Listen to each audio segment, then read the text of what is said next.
How's it going, everybody? My name is Asbiel, and I am the Guild Master of the Guild of Legends, located in the heart of the multiverse, and we're in Satisfactory. Uh, it's a mess. Don't worry about that.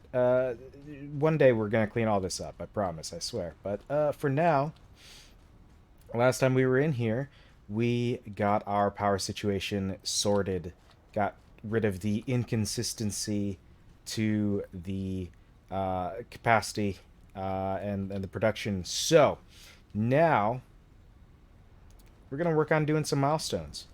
Uh, First one right off the bat we've got here is the gas mask, and for that we're gonna need some what do you call it? Plant material. That stuff. So we're gonna go over to this spot over here where it looks like there is some foliage. I could be wrong. Maybe those trees are fake, but that seems like the place to go to get what we need to get, because everything over there where there is trees and bushes and other such plants and things, we have pretty much obliterated. So we're gonna pick up the stragglers here uh, along the way, and we're just gonna get a bunch of this to go, and then certainly be enough to take care of this milestone. But maybe we'll need a little bit more because uh, we don't have the means to make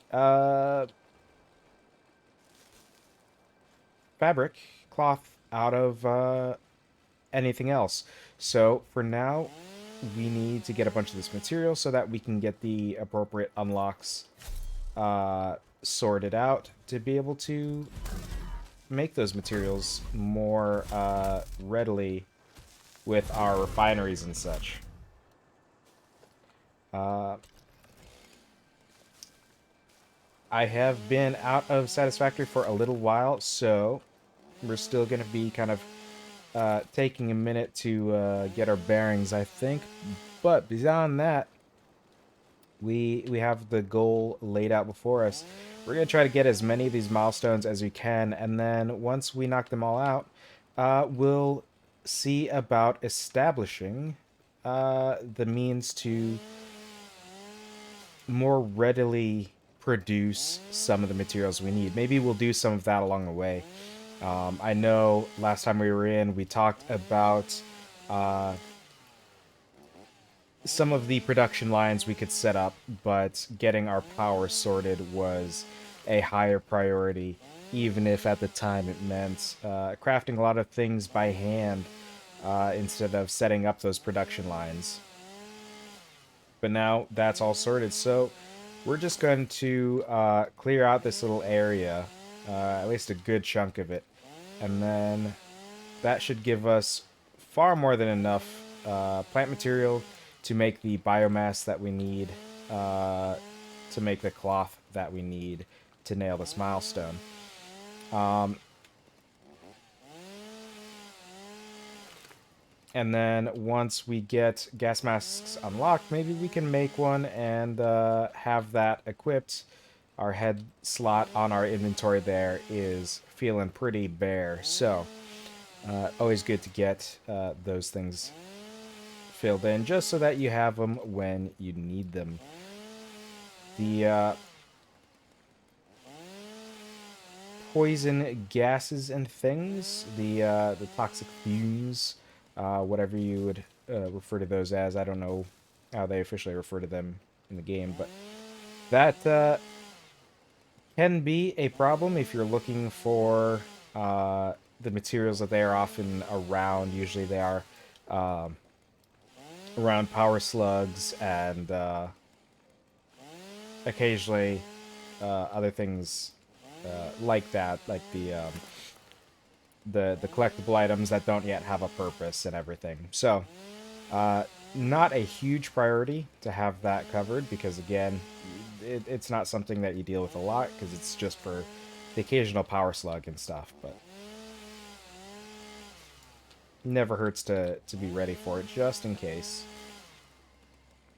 I think we're gonna call this good on biomass. We got plenty there. Um, so we'll just go ahead and run back and, wow, that was a failure of a slide maneuver. Gonna run back and see about getting this milestone knocked out, and then we can look into what comes next. Either starting a new milestone, uh, if we have any that are something that we can do pretty easily without setting up a new production line, or if they will all require production lines that we haven't yet established, then we can work on setting those up. Um, so, first we're going to go ahead and just make a bunch of this biomass. I have never, uh, I'm pretty sure I've still never set up a biomass production line because it's just a bunch of machines for something that goes pretty quick anyway. It's not really a necessary line to have built.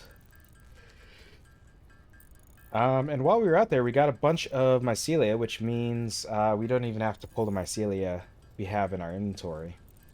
We can just make a bunch of fabric with what we've got here. Um, a production line for fabric is something that we will do probably once we do have that necessary unlock. Uh, Once we have that necessary unlock to make it with more readily accessible materials instead of having to do it with the mycelia and biomass, since those are not Will ensure increased odds of survival in gas-based hazardous environments. since those aren't renewable resources. Um, so for this, motors are a production line I've been meaning to set up. I haven't yet done that. Modular frames, it's another one I haven't done yet. Computers, I am a ways off from doing. Um, Encased industrial beam, I haven't set up a line for that either. I have the steel, but not the extra addition to make it into encased beams. Um, Packaged fuel.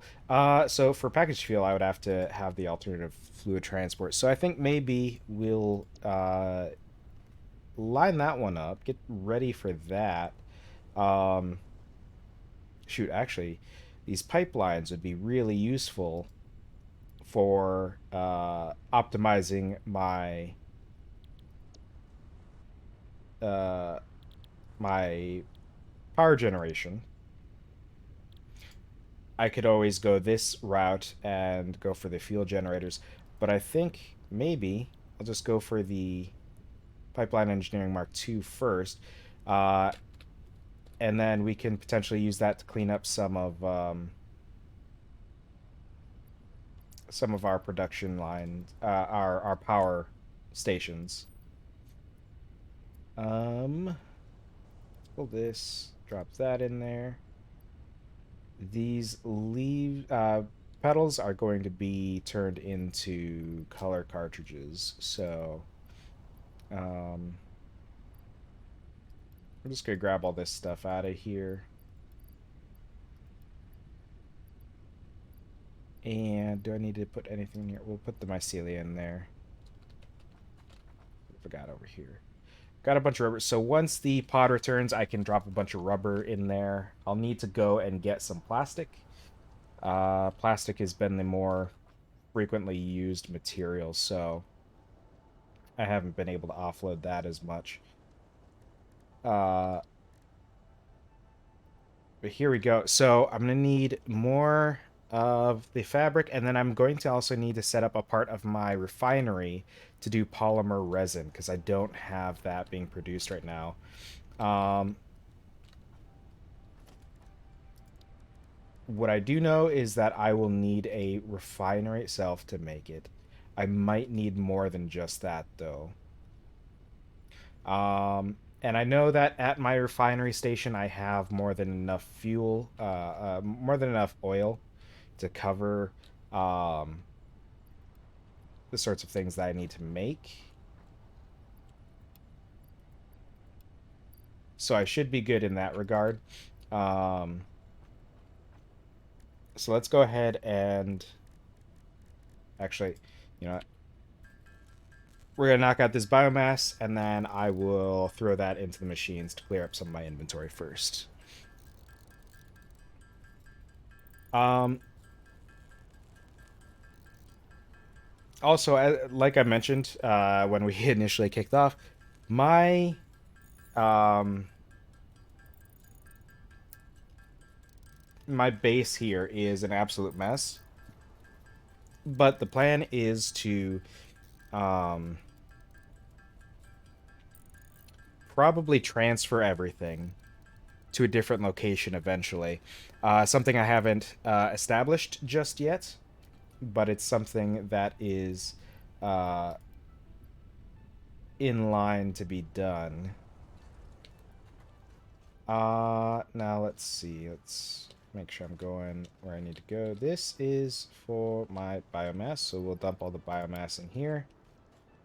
And this one is my color cartridges, so I will dump all my leaves in here, my petals in here. And let's go ahead and make these encased beams real quick.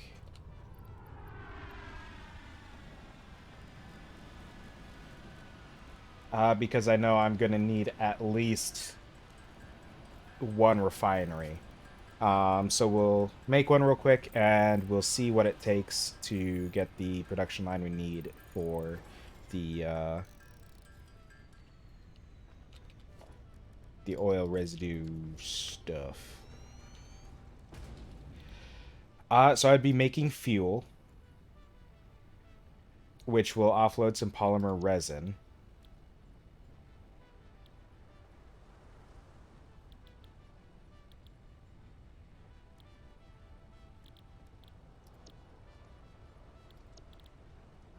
Okay. So the difficulty there is that I wouldn't really have a good way of offloading the fuel itself. But we might be able to start arranging a solution for that. Instead of going with the pipeline engineering immediately, we'll go with the alternative fluid transport. Um, and we can actually knock out some of these materials already. Um, we can take care of the copper wire, at least. So I'm going to grab a bunch of copper wire. We're going to throw that into the machine. Um, and then we're going to see about getting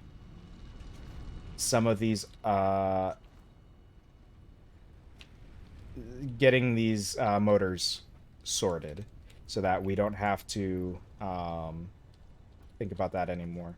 Uh, just real quick before that, I think I will go and grab the plastic just to have that side taken care of as well. And while I'm out there, I can grab some extra plastic too, just to make sure I have plenty covered for the near future. Um, Part of the reason I haven't set up production lines that I normally would yet is that I would have vehicles transporting materials from one station to another, to where I don't have incredibly huge conveyor belt lines, since I haven't yet unlocked uh, monorail trains or anything like that. However, last I had seen, uh, the vehicle pathfinding was entirely broken. Um, so it made it impossible to actually use like tractors or trucks or the Explorer or anything like that for automated vehicle transport stuff. Um, Completely unsure if that has been resolved at all. Um, if it has, that's fantastic. But again, I have no way of knowing if that is or is not the case. Um, so yeah, right now, I don't remember the exact numbers, but we have a lot of fuel, a lot of oil going in to these pipelines, and then being spread over these what uh, 9 machines. Um, I believe we had enough for like 18 refineries of plastic and rubber. So, uh, because they use what 30 per minute. Um, we definitely had enough room for more than what we're using, um,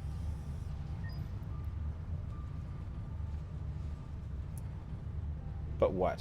Uh, there wasn't really any reason to build more than that at the moment because um,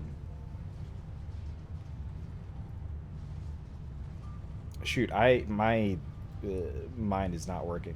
Um, there wasn't really any reason to do that because it would take a crazy amount of power that just wasn't worth investing at the moment.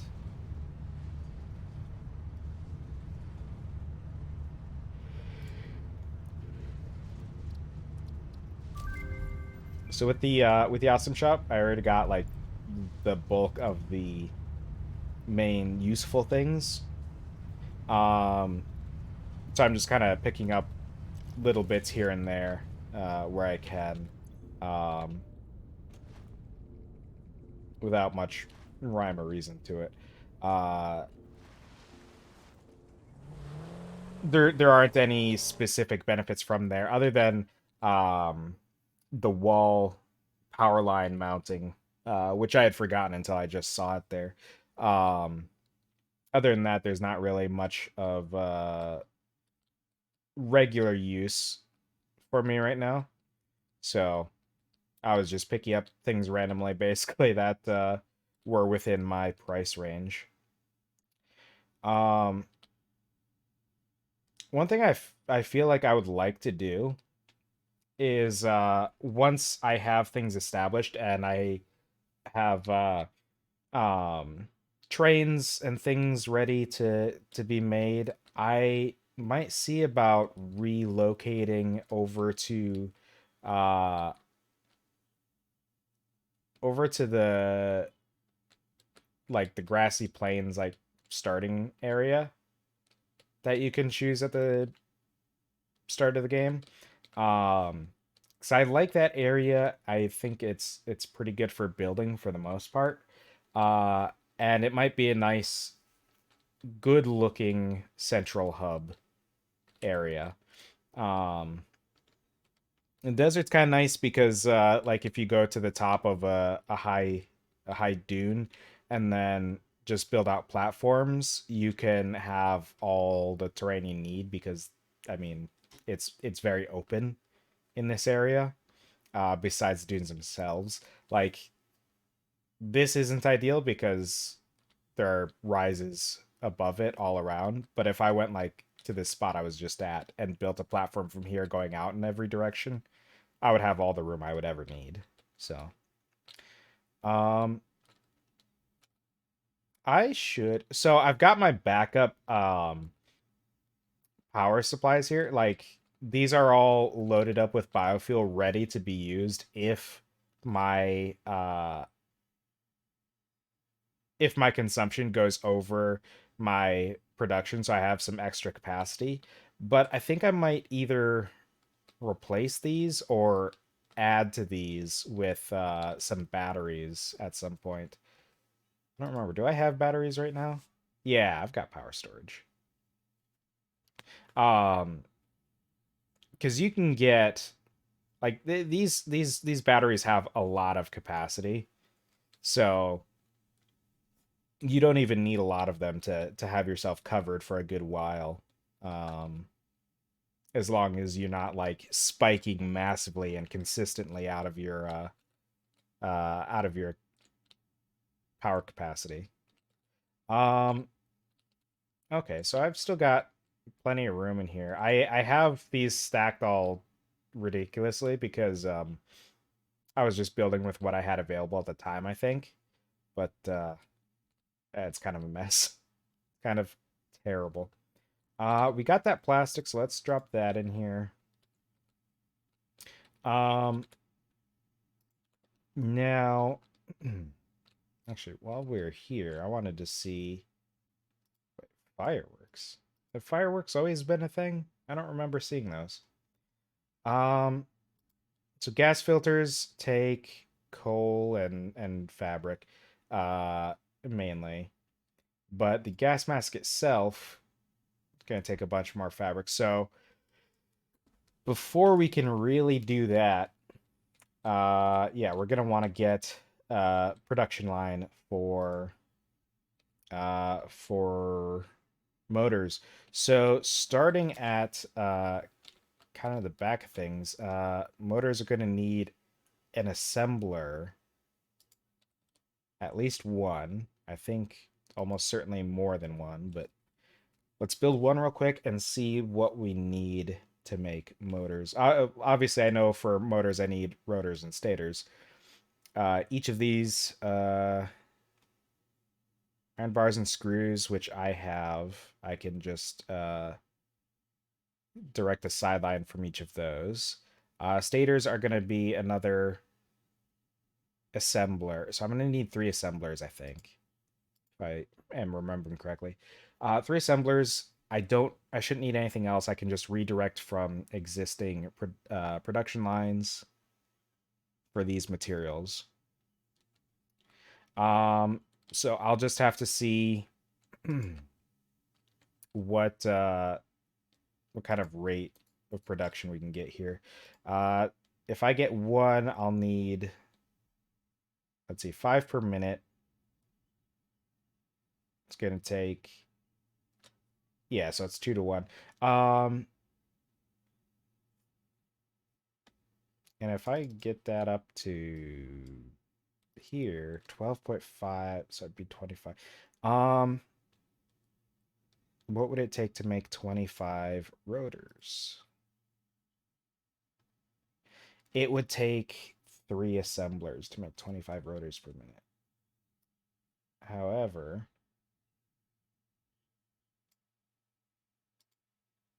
if I'm doing 10 motors per minute, that only takes uh, 20 rotors and 20 stators, which I can achieve with two. So that already puts me at three of these machines. Uh,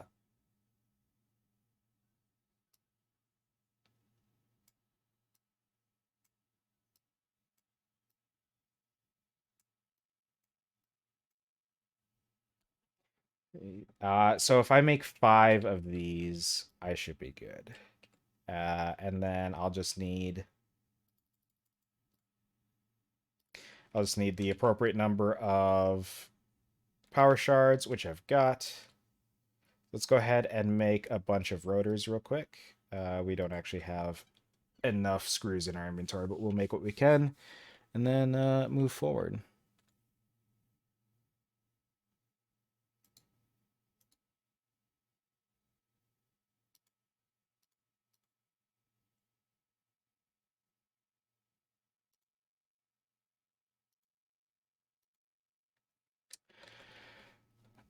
Let's see what's going on here. Just give me one moment. I'm not going to have this going on. I just don't remember how to deal with this.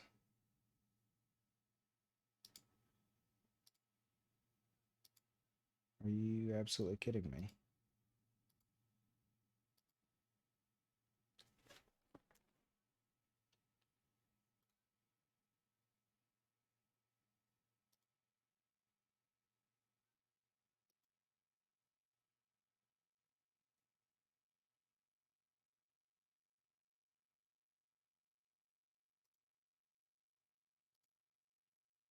There we go. Just had to get rid of that real quick because we do not appreciate such sorts in our chat.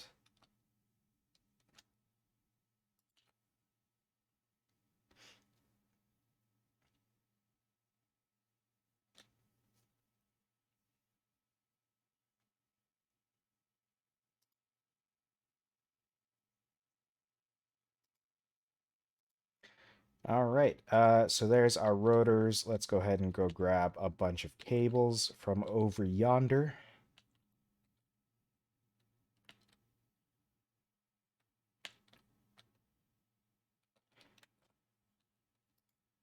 Let's grab a few stacks. Let's throw away our partial stack.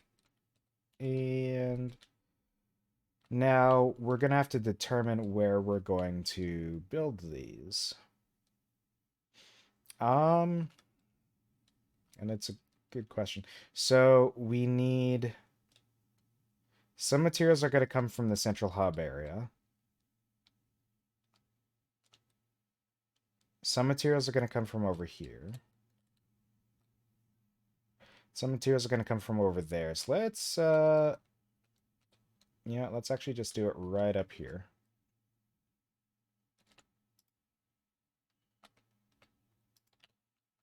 I don't know. I'm gonna have 5 of these things, so it'll be like 2 and 2, and then 1 at the far end. So we're just gonna do it kind of like this. And whoops, I fell down. An assembler is a little bit wider than 1. Let's just see how many we can get in line with what we've built here. Hey, that works perfectly. That was unexpected. So these are going to end up getting merged. So we'll just kind of merge them like this. And then we'll do final assembler over here. Just kind of there. And we're not going to be too particular about how neatly we're doing this. We're just making it work. It's not going to be perfect. It's just going to be good enough. It's not going to be optimized to the layout or anything. Let's see. We want 10 of these per minute.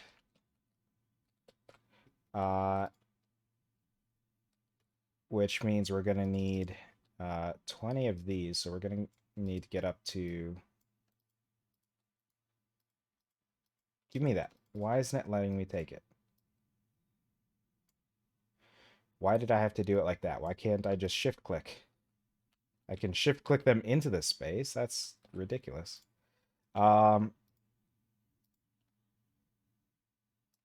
So each of these machines is going to be doing 10.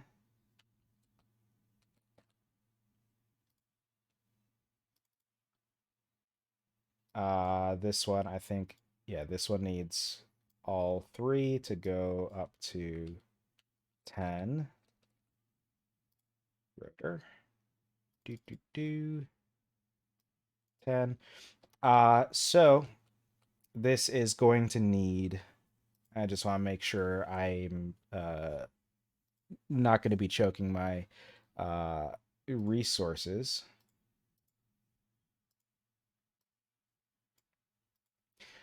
So I'm going to need 100 iron rods.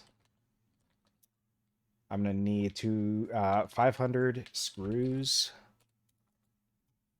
And then for the stators, I'm going to need 60 steel pipes and 160 wires. I just smashed my elbow on my desk. Slightly painful.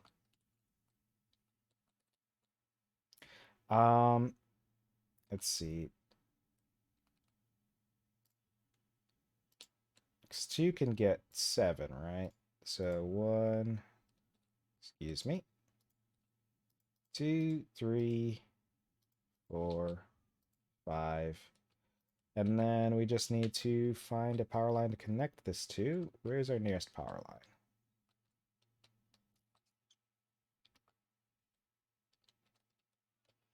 You know, our nearest power line, we'll just connect it to these guys up here.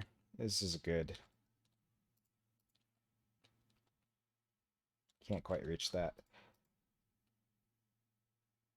There we go. So let's go check out our iron rod. Iron rods aren't being used for anything, so uh, they would only be getting pulled for this at the moment. Once we start setting up our other production lines, though, they'll be getting used for that as well. You know, I hear the rain. I don't see the rain. I wonder if that's because of my settings being set too low. So I would just set up a splitter on the rail here. But I do want to make sure. I want to see what my capacity for iron rod production is at. Looks like I'm making 30 per minute. I need 100. I can ramp these up to and not even enough. I would need to make more. So that get me about 75, somewhere in that area, that ballpark.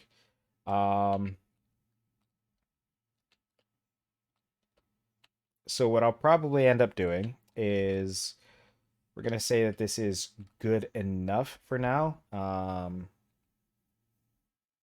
And we'll just expand it a little bit later because I just want to get the initial build going so that we have some production, even if it's not locked in perfectly yet. So these could be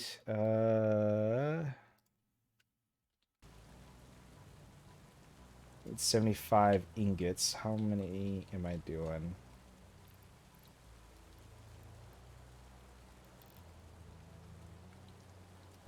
You know what? We'll just do this because then it'll be ready to expand as we need.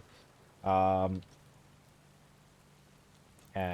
just to make sure these are getting enough, we'll slap that up the 300 parts per minute. Cool. So yeah, what we can do later is just expand this platform out and put in more machines. Immediately, this is going to need to be split. And we're going to do one of these just to keep it elevated. And again, because the vehicles aren't working as they are supposed to, we're just using disgusting conveyor belts. Love the conveyor belts when they're not going just miles across open terrain. You know, if you've got a neat little arrangement set up, they can be real nice. But this is not that. Which one needs the rods? It is these ones. So we'll go ahead and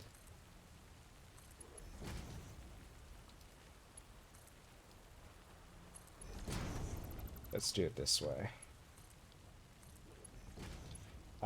And what I could even do is... No, I need a splitter.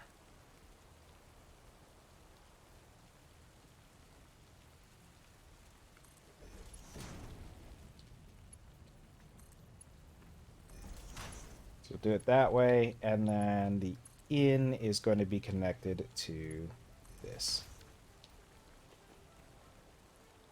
It is a grotesque construction, but The rods will be getting sent here and diverted into these two machines. Then I need screws. I'm gonna get rid of this. This is in the way right now. It's not in a good spot. We'll put it somewhere else. In fact, just in case we do end up wanting to use that, we'll put it over here right now. Just to have it there in case we decide to use it. Now, for screws, I need 500. I have 40, 40, 40, 120.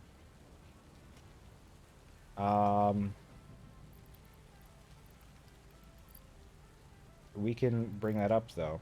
Um, we can bring it up to 300.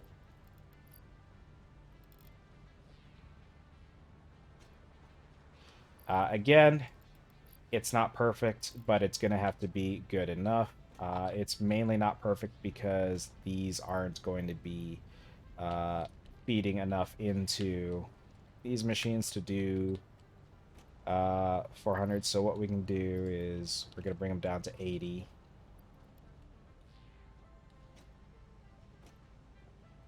80 apiece, which means I'm going to need 60 iron rods coming into here. Definitely not going to be able to get that. Oh no, actually, you know what? I can. As long as I can make sure these are getting 60 ingots, which I can't quite do, and get it to 45. That's going to be close enough. We will just go on a hunt for power shards later. Um, you know, eventually, whenever that might be. Um, and we will continue this method to where there's always a stockpile, right? We don't want to pull from the stockpile because then that will leave our stockpile empty. This way, some of the screws are being diverted into the container and some are being diverted to our supply line.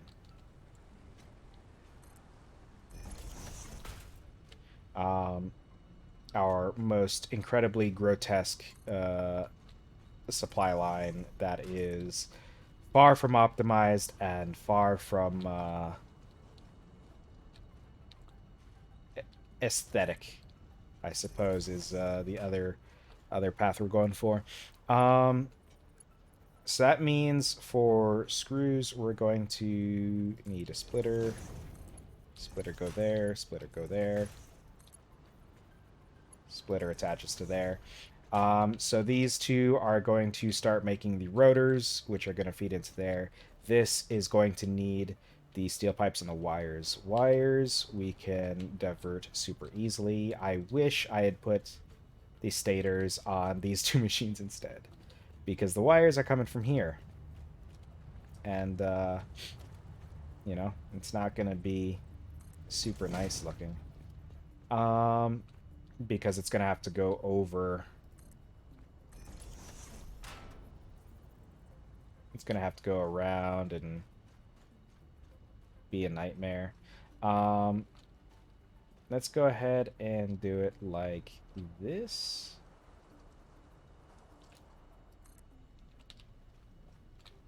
Roughly like there.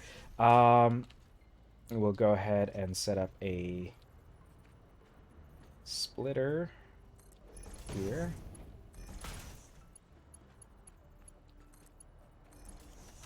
That'll attach to there. And then this we can do one of these again with a splitter set up like this. Then I can bring in the pipes from down the way. I didn't check to see my production on wires. So I've got half of these what is my production line here? I don't even remember how this is set up. I've got 4 machines making wires and they're all feeding into there. They're each making 30, which means 30, 60, 120. Not quite where I need to be. It's a little bit low, but not as bad as some of the others, honestly. So that's acceptable. I mean, anything would be acceptable because I'm not being super picky about it. Um, Now, our steel is going to be the furthest thing from this, so let's see. Let's see how much of a nightmare it is to make that work. It's going to be a long conveyor belt coming from these steel pipes, let me tell you.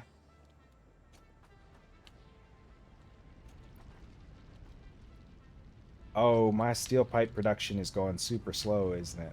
That's what it looks like. um, 20 per minute. It looks like it's being choked on steel ingots. But hold on, this needs 30, this needs 60, so that's 120.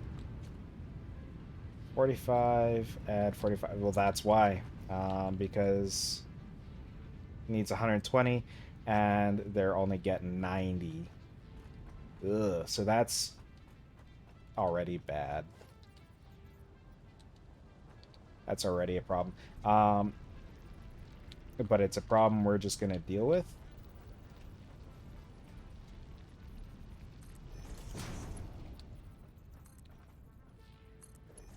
Um, let's go ahead and do like this.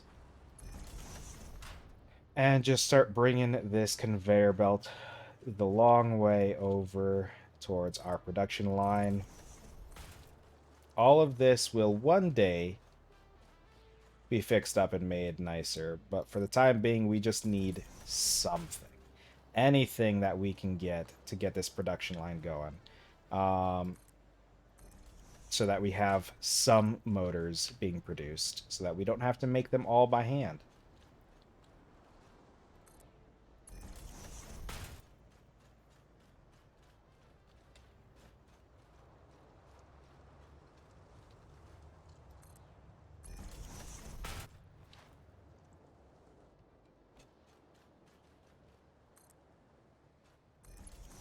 This really is a crime against aesthetics, and I will need to be held accountable one day, but that day is not today. Can this reach already? It can. Cool. So that is our motor production line. It is terrible, as I have repeatedly stated. My platform isn't even built into the ground. It is just floating. I despise every aspect of this so far, but it gets the job done.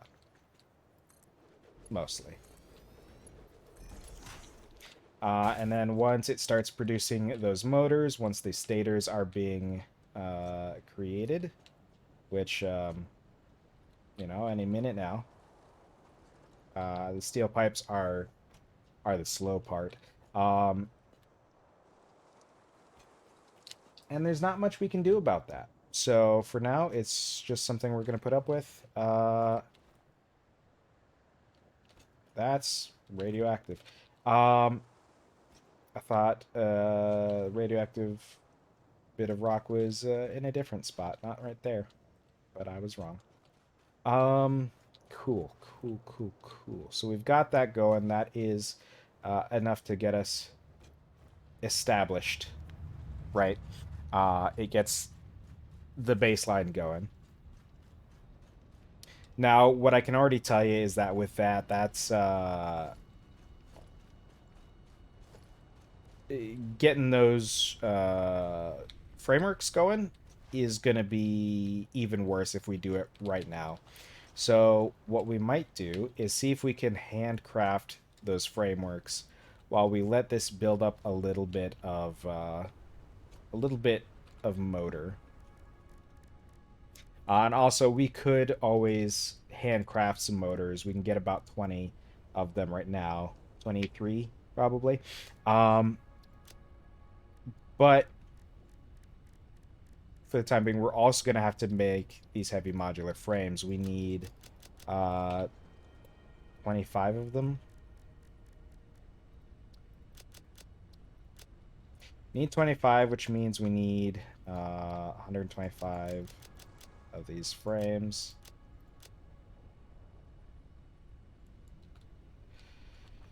So I'm gonna have to pull. Yeah, you can see if you look in the materials here, steel pipes, something that we are not set up well for. Iron rods, again, another thing we're not set up well for. Reinforced iron plates, I think I have those being produced somewhere. Surely that is one of the things I have. Is it over here? No, maybe this isn't. Ah, it is. It is. It is. It is. Right up there. Um, so let's go grab some reinforced iron plates. I think I have that production line set up decently well, at least. It's not making a bunch, but it's not like it has the appropriate number of resources going into it, so it's not a problem like some of our other production line issues. Um, Rods and screws we get right at HQ. Encased industrial beams, we're gonna have to handcraft those because I haven't set that up yet. Um, I'm gonna need to grab concrete, which I have one, and one is not enough. Um, I have iron beam, steel beams, so I should be able to make these. I can make most of them.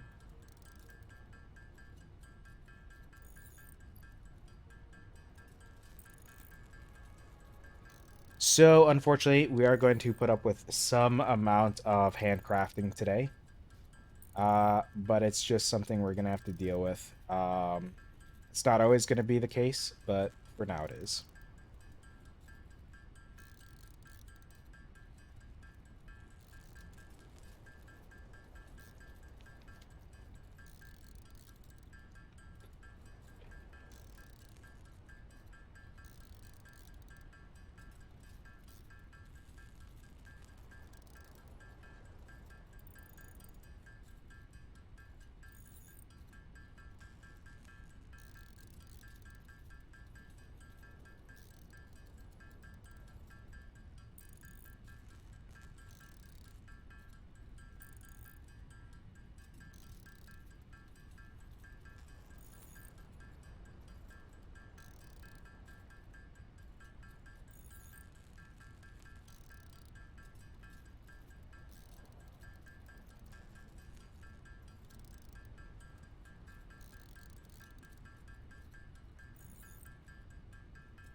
All right.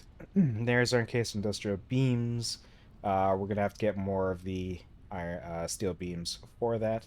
Um, let's see. Did I? I didn't have any modular frames sitting around, did I? No, I did. Um, so we're gonna have to run up to steel. So while we're there, uh, we'll get pipes. We'll get a bunch of beams. Um,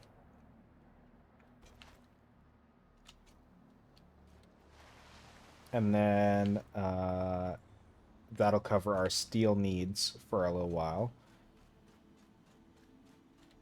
Then from there, we return home. We make the rest of our encased industrial beams. We grab our screws and iron rods from home, and then we can start making our frames. Uh, so an unfortunate issue with our uh, steel steel pipe situation is that not only every other one is going into the storage here because it takes a while to fill. Every other one then from that goes to our production line is being split between each machine. So the actual production rate of these, like you can see how far apart these are. Uh, And yeah, those are being split between two different machines that want far more, many more steel pipes than they're getting. Um, so it's kind of a rough setup with how slow that steel is going, and we can't do anything about that until we get some more power shards. It's going to take more power shards, or it's going to take uh, more power shards or more machines. Um, and there's only so much that we can make work by adding more machines, right? Um, I've run out of storage space. Let's just trash this singular concrete.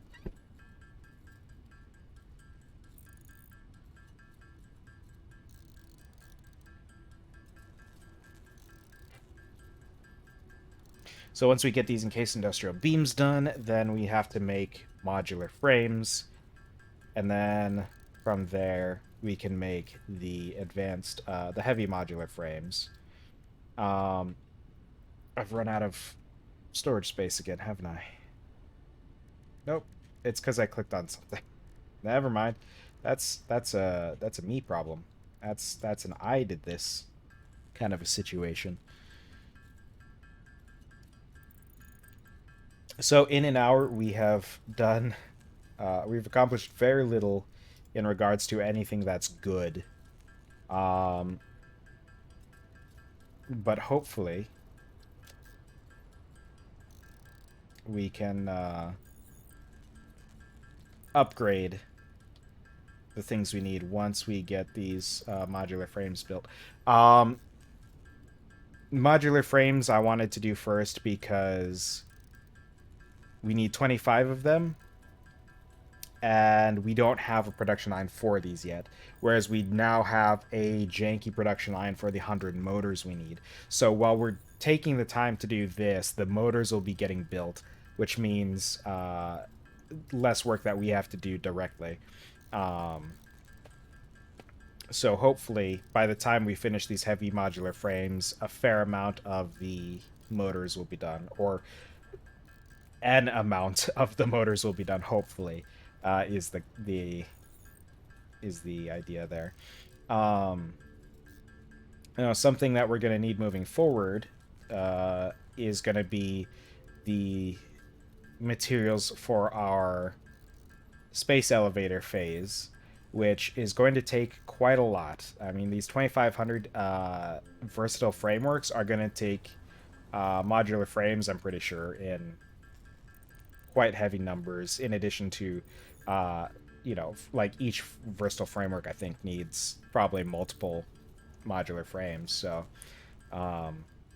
that's something we're definitely gonna have to set up to be able to accomplish phase 3. Ideally, what you would do if playing this game in a more optimized towards completion sort of a way is I would already have the frameworks being made, and I would have started this before I did any of the milestones, to where I would already be like passively generating these materials while working on these other things. Um, but I haven't set it up like that because I've been real lazy with how I've been setting up my production lines and stuff. Um, And the whole reason for that is because that's just how it's gone.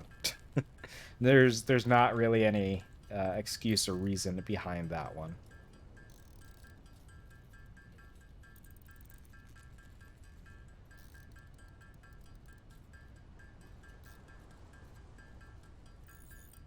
All right, so we will just wait on this to complete. Just a couple minutes probably, unfortunately, which isn't so much of an issue if you're just playing the game quietly by yourself. Like if I play this game in my downtime, I am fully like shutting off my brain and just existing.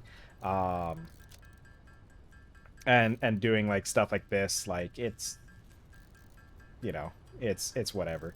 Um, the I think I would like to see if Satisfactory is going to be something that we can do in some to some degree with the Hive Core crew. I know there was some interest there amongst some of the other people in that group.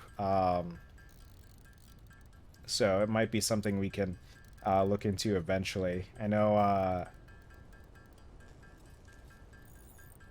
with Minecraft, I feel like it kind of kicked off and then it slowed down a bit, right? And I think that's just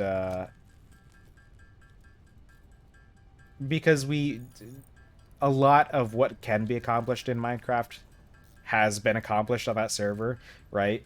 We've got we've gotten to a point where basic materials, even diamond equipment, isn't something hard to come by anymore. So anyone on the server, because of the work that other people like the Novaswarm crew have put in, can readily get anything made out of you know diamond or iron or whatever the case might be. Um, the only thing we haven't really done, I think, is take on bosses. And for all I know, that might be something people have already done as well. I haven't kept up with the streams of the other members of the Hive Core because usually we're uh, a lot of us stream on Thursdays around the same time. But yeah, for all I know, people could be out there taking on ender dragons and withers and stuff like that already. So who even knows, man? But like if we did take on those challenges, it's not something that would really be a challenge actually. Like the main difficulty would be in members of the group that aren't as familiar with it. But like uh Nova Swarm and um Neville Tannen, and I already know a fair amount of and how to take on those enemies and stuff in that game, because that's it's games that it's a game that we a lot of us have played already, so we're fairly familiar with how to face the various challenges on it. So it wouldn't really be that exciting of a thing, I don't think. Um, but maybe I'm wrong. Who knows? Um, so what I've done is I've just offloaded all of my extra steel pipes that I had into the machines to kind of uh, let it do its thing. I could always go grab more steel pipes and handcraft some of these motors. We've got about a quarter of them, almost a quarter. About we got like a fifth of them. Um, which is less than I'd hoped for. I wasn't sure off on any kind of estimate how quickly those were gonna go. So we were just leaning heavily on hope. Um,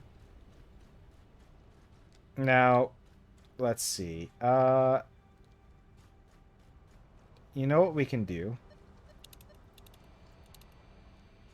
We can start searching for power slugs. We've got pretty good, we've got the Xeno Basher here. So as far as weaponry goes, we're pretty good. We've got some of these to get rid of obstacles. So I think, yeah, we'll chase down some power slugs,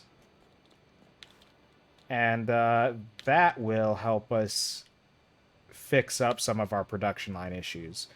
Um, I think only like the iron rods really need more machines built. The steel is probably probably just needs power slugs and would probably be fine.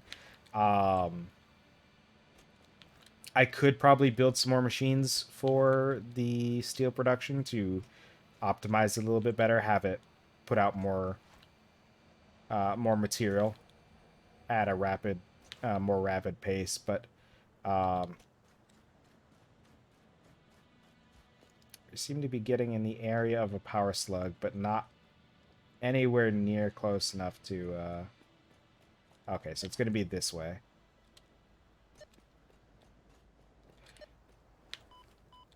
And that was just a bad jump there. It's probably up in this hill, isn't it? Oh, is it right here? So it is. I completely didn't see it right in front of myself. Alright, so that's a blue one, so that's only going to give us one power shard. We need more. If we can find like a purple or anything like that, like because a purple gives you 5 power shards. That's a good supply. That's another one that's just sitting on a rock. I mean, they always are just sitting on a rock, but you know. It's another blue, so it's not anything to be super excited about. No, this one's probably going to be up on the cliff. And if it's not, it'll be easier to get down than to get up. So we'll just go up first. And hope that that was the right way to go.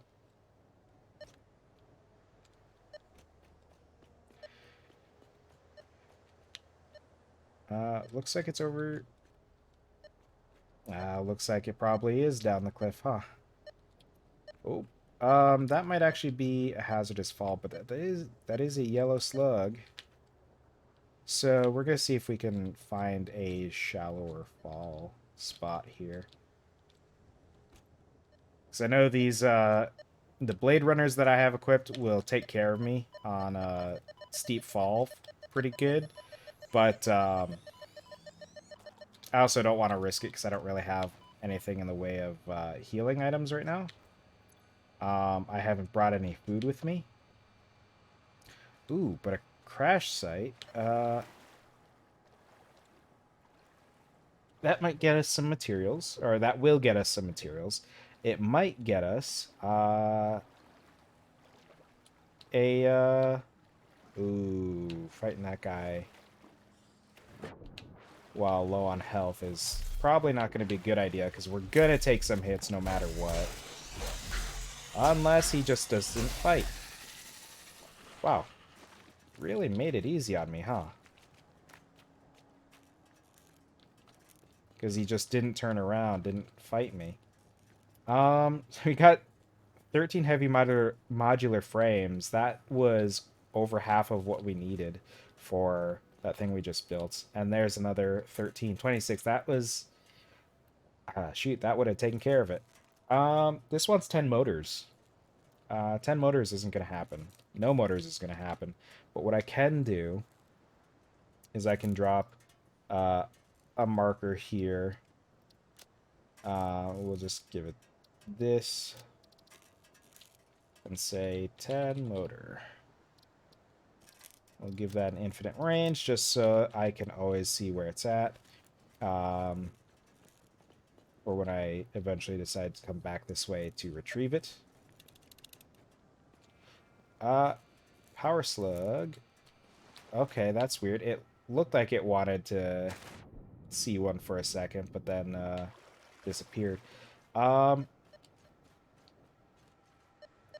Switch to nut again. That's not helpful.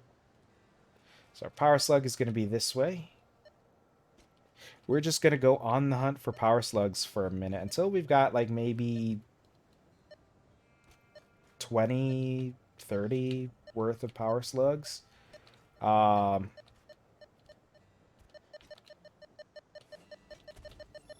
try to grab this real quick before we get got. Alright, there we go. We got another one in range. This one's going to be up the hill, so we're just going to look to see if there's maybe another one down this way or something before we loop back around to get what's up the cliff. I got a second one. Looks like it's going to be up there as well. You know what? Maybe we'll see if we can kind of start making our way up over here, since this seems to be a path that we can take. The nearest slugs appear to be those two that we saw from down below already. That,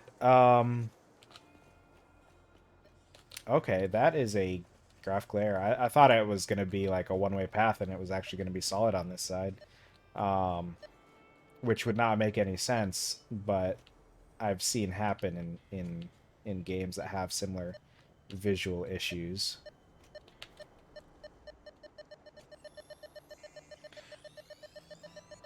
Is that 3 or 4 blue slugs? I think the yellow is worth... Is it worth 2 or 3? I think it's worth 2. So that puts us at like 6.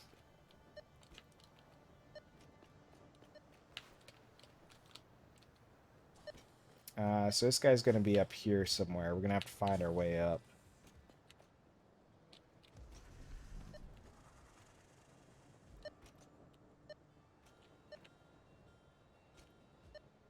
A little bit of crouch jumping to make our way.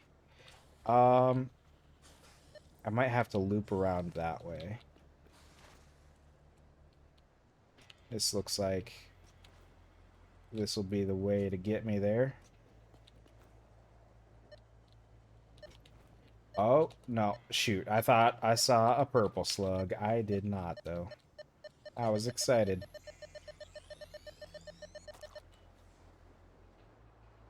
Alright, and there's another one in range this way. Probably not going to be up here, but we're going to get up here to get a nice vantage point, at least.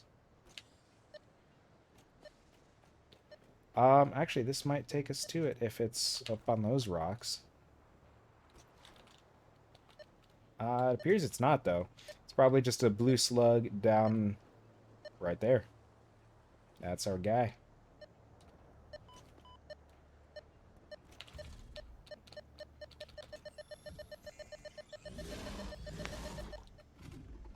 Oh, and we got another in range here. It's a nice chain of power slugs. You don't have to wander aimlessly, because they're all close enough to lead us to them. There you are.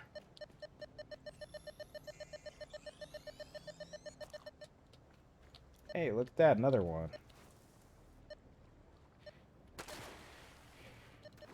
You know, I'll be honest, this is working really conveniently. Hold on. There you are. Trapped in a little cage, huh?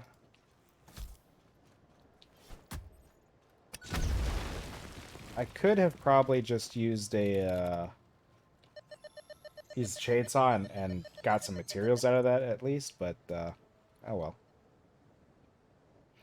Looks like we got another one in the distance here.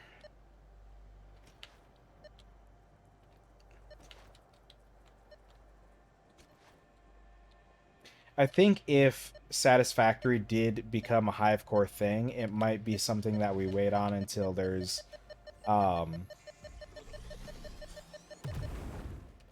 more closer to release, maybe. Or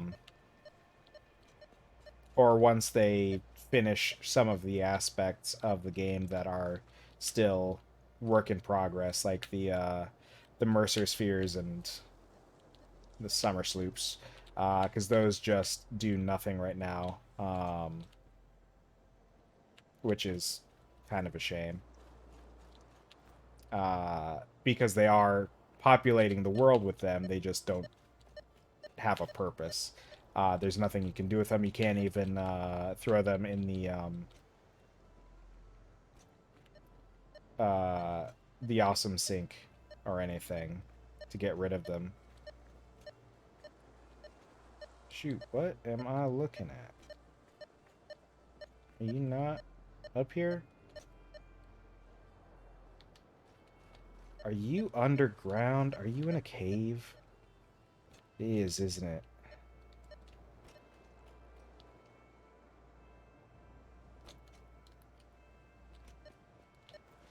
There you are. Because usually in a spot like this, it would be up above, but no, it was down below in that case. So I think going south is a good spot to go, because I haven't really done much over here. So, uh, power slugs and things that spawn down here uh, should still be around.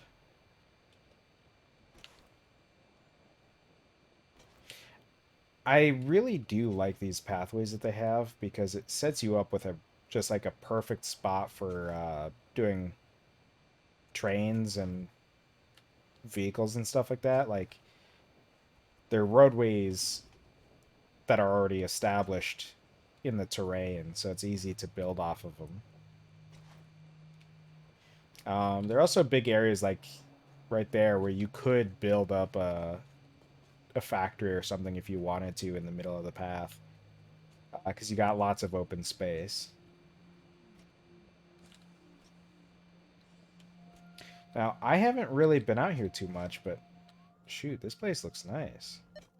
I like this area. Kind of a more jungly feeling atmosphere. Lots of quartz here that I could make use of if I wanted to build up a little quartz station out this way. Because I have a quartz station in the desert, but certainly wouldn't hurt to have another.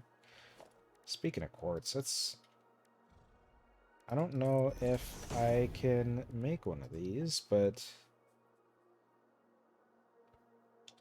Need quartz crystals. Which I would need raw quartz for. So 5 will make 3. And I need 36.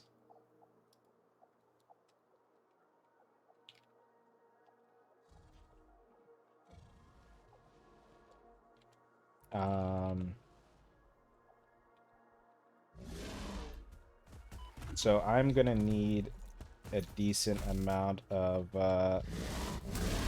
these quartz crystals, which, since I'm out here and since this is right here, I'm going to go ahead and just mine some of this by hand. I'm probably going to have to deal with the big guy over here before I can actually get any of these materials, because otherwise he's going to keep blasting me. But I'm going to need something like 60.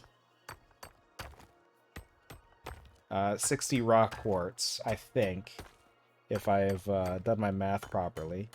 And then I can turn that into quartz crystals, which I can then turn into crystal oscillators, of which I need just one, because I already have one in my inventory. I think you make them 2 at a time, though, so either way, I would be set.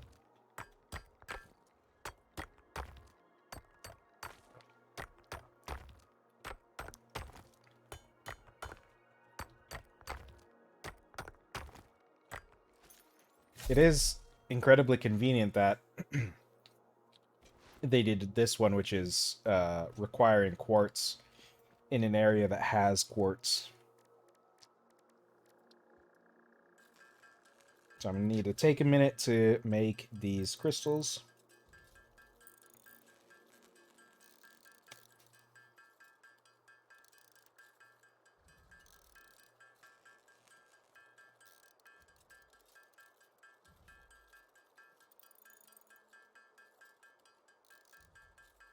I don't know if maybe I was way off on my math, but I feel like I might have been. um, oh no, I was spot on. I don't know why I felt like I was off. Uh,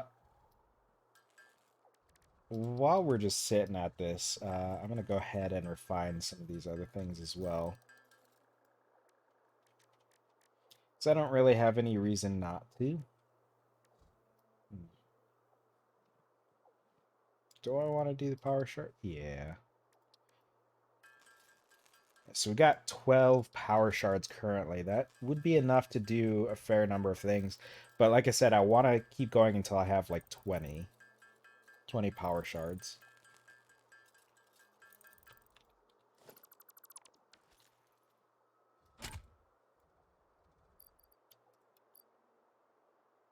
Oh, I also need power.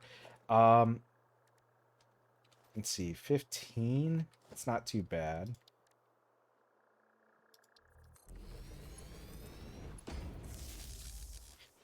Do I have... I do. There we go. Easy stuff. Uh, there we go. And let's bring up Power Slug Scanner again. I suspect up in the hill. I think one thing about like I've been finding a bunch of blue power slugs. I think that's largely because the area I was in is a starter zone, even if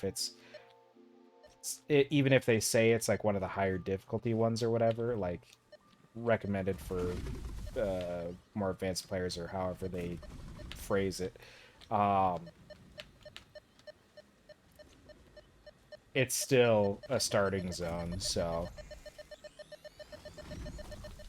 there is still a level of easiness of a sort about it. There are creatures about, but I think they might be underground. I'm not talking about the hogs that are literally right there. You can hear the mewing of the spitters or whatever. No, those plasma spitters. What are they? The ones that normally look like bugs. Anyway.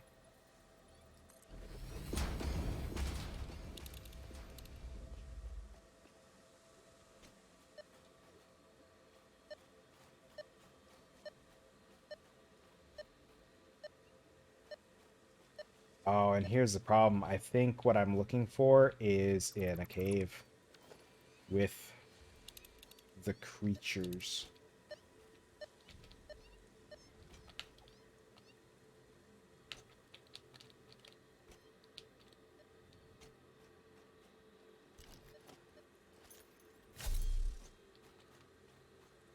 Oh, not so much in a cave, and there only appears to be one.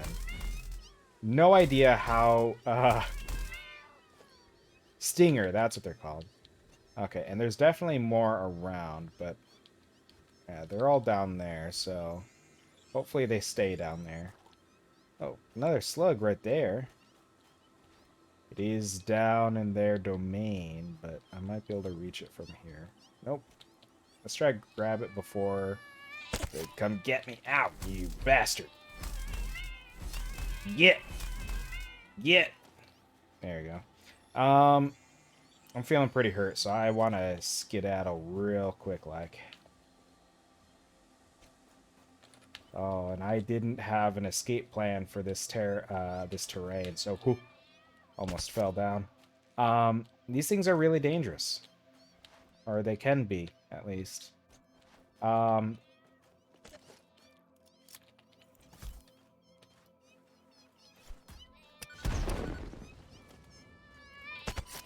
they jump! They're jumping! Oh no! Holy cow, they are on me. You can hear them attacking, and I don't like it. Oh no. Bad jump. Okay, we're just gonna do this whole situation. This power slug is gonna stay where it's at. It's not gonna get retrieved. Um, I really should bring healing items with me when I go places. These things are going to be chasing me for a little bit. They don't tend to give up that quickly, I don't think. Oh, I don't have time to deal with other enemies, too. Hold on, hold on, hold on. Alright. Um...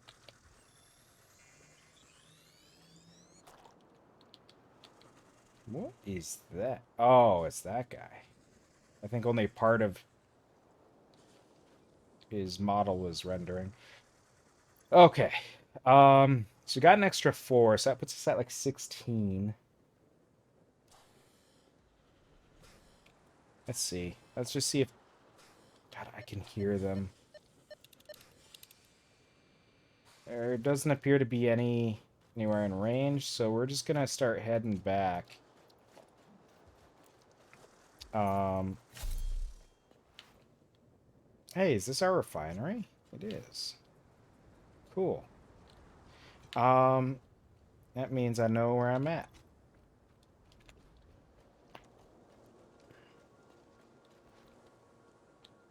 I don't have my car, though. I normally have my car when I'm out here.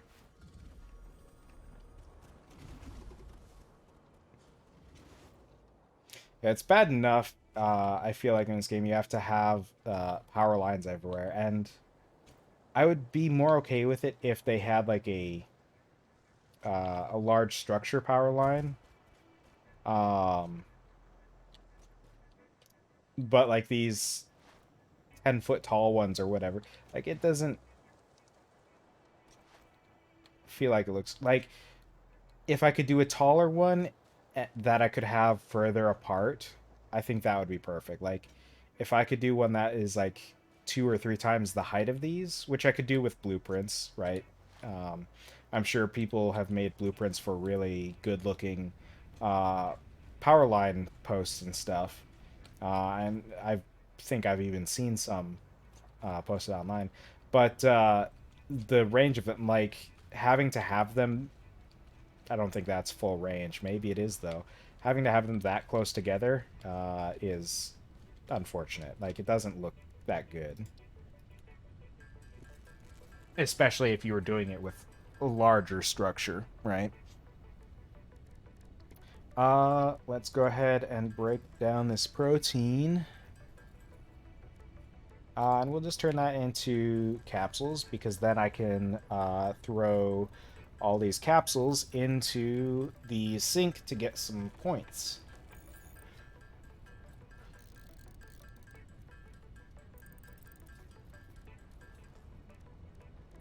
Is there anything else I need to break down? I don't think so. On the MAM, let's go ahead and get this hard drive going. I think I had capsule here. I have another hard drive in here. Why haven't I done anything with that? I also have a bunch of protein that I didn't turn into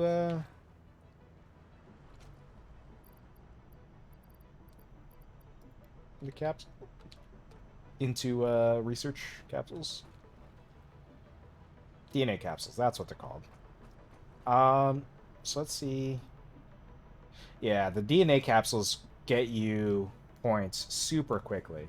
And I think they do that because it's a not. I mean, it's technically a renewable resource, but it's not something that you can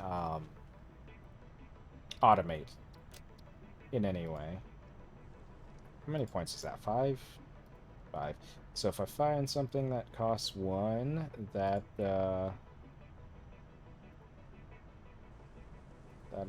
work. I think we've only got customizer things and yeah, like skins.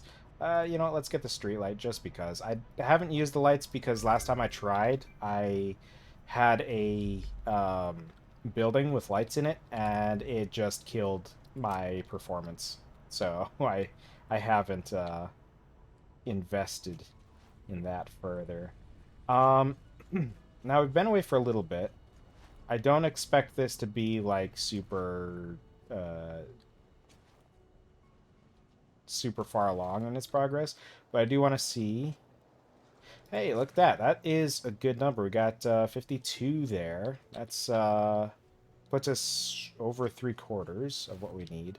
Now, I've got these shards, these power shards, so I want to head over to steel and see if I can fix that up, because right now it's not producing what it needs to get us a good rate.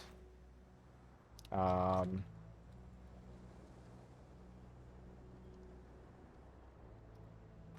so I need 60 steel pipes, and this is getting us like less than less than 20.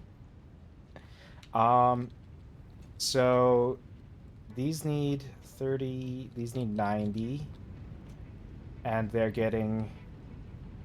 Hold on, hold on, hold on. Are these 60, 30,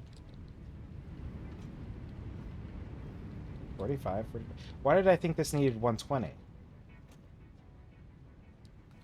These are actually getting the right amount, but I can increase the output here. So say I have this ramped up to 50, it's going to take 75 and 60. So it's going to need 135.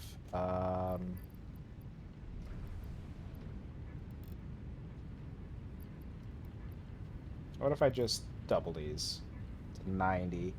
I think that is good. That should be acceptable. So then these are going to need 90 coal. So 180 coal, 180 iron. And that might be getting limited here. 180 up from 120. Is this a basic miner? I could double that just by turning it into a Mark II, which I might be able to do from here. So let's... Whoops, I don't need 20. I need eventually 2, because I might need to upgrade the coal one that is further down the line as well. So we'll grab this. We'll see. Do I have concrete on me? Yeah, I do. So production, we're going to make a craft bench, because I don't have one out here, I don't think. Gonna try to make...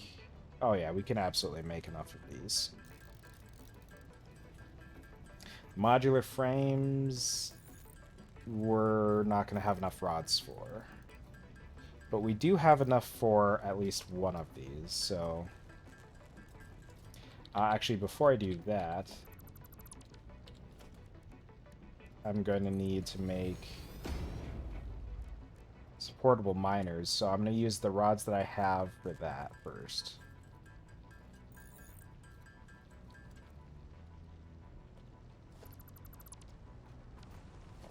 So miner Mark II. To upgrade this, which this will now be producing 240, which is more than enough of the 180 that it needs.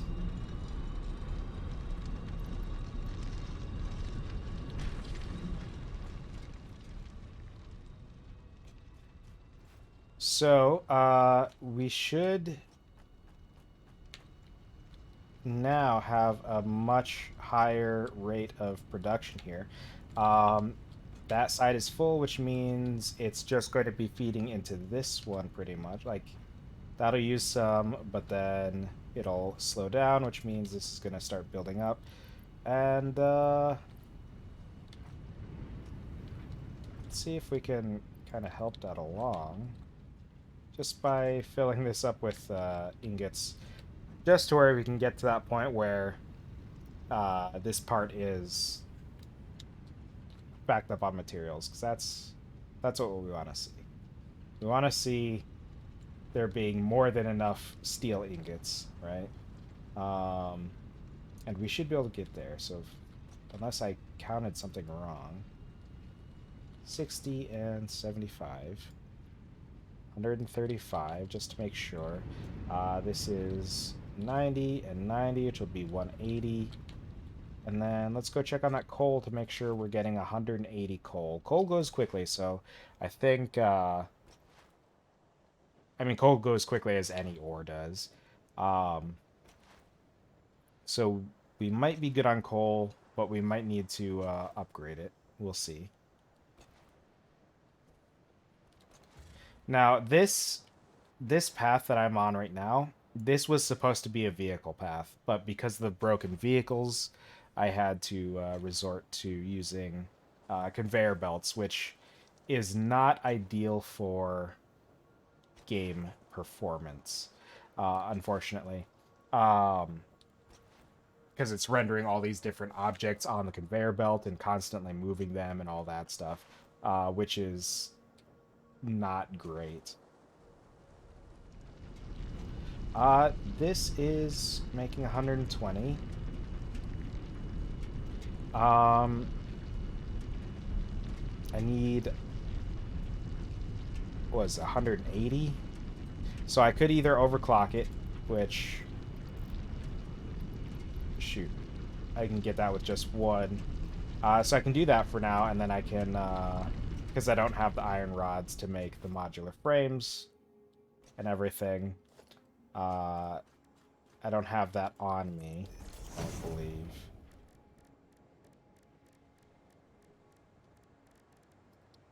Yeah, I can only make two of these. Um, yeah, so I would need a lot more modular frames, or a lot more iron rods, which I can go get. But you know what? I'm not even going to worry about it because I think the way I have it set up is good enough.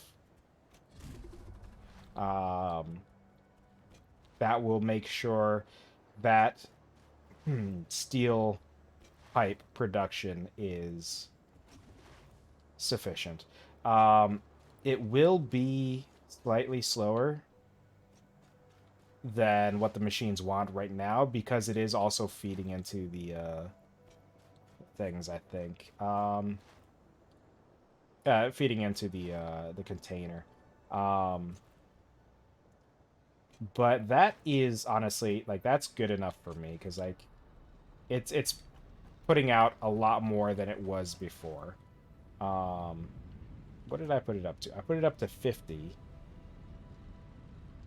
Hold on, we need more than 50. We need 60. Okay, uh so to get this properly, we would need to make another constructor, which would mean I would need to upgrade all of this even further. I'm not going to do that right now. I would have to revamp basically the whole steel production line to do that. Um, and I don't want to spend the rest of the stream working on that because we've done good enough to get the steel production line caught up. It's still behind, but it's better than it was by a long shot. Because it was making like what 12 before. Now it's making 50. I don't think that number is accurate even. I don't know where I got that.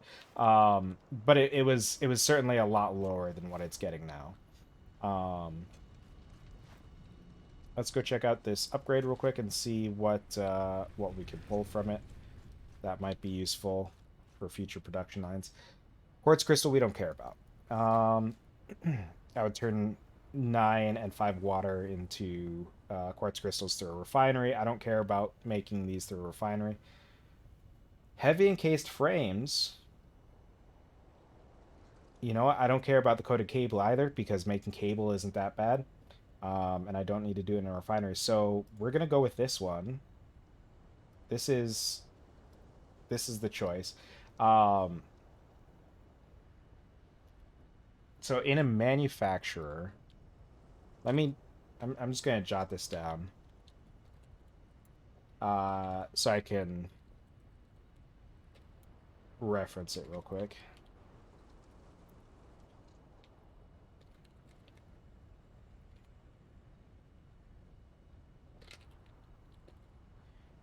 So we're gonna take that. That is the way to go. Um, Let me check the MAM real quick. Was I holding on to a hard drive for one of these? I was. I'm holding on to a hard drive for the turbo fuel. Once I can do packaged fuel, that I can get that, and I need these motors for that. I'm almost there. I was off by 7. So that will be taken care of shortly anyway.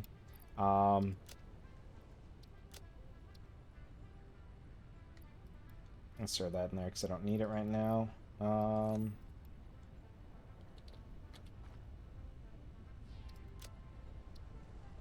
You know what I'm going to do? I'm going to take these superposition oscillators, I'm going to take these quantum computers, and I'm going to sync those. Because almost certainly they will be incredibly valuable later, but I don't care to deal with them right now. Oh, I can't use the superposition oscillators in the awesome sync. Let's see if I can do these ones at least then. I wonder why those can't be sunk. Wow. That that's a shame because these are just sitting in my inventory wasting space until I get to the end game when I can actually do something with them. Now, I have these 25 heavy modular frames that I've done nothing with.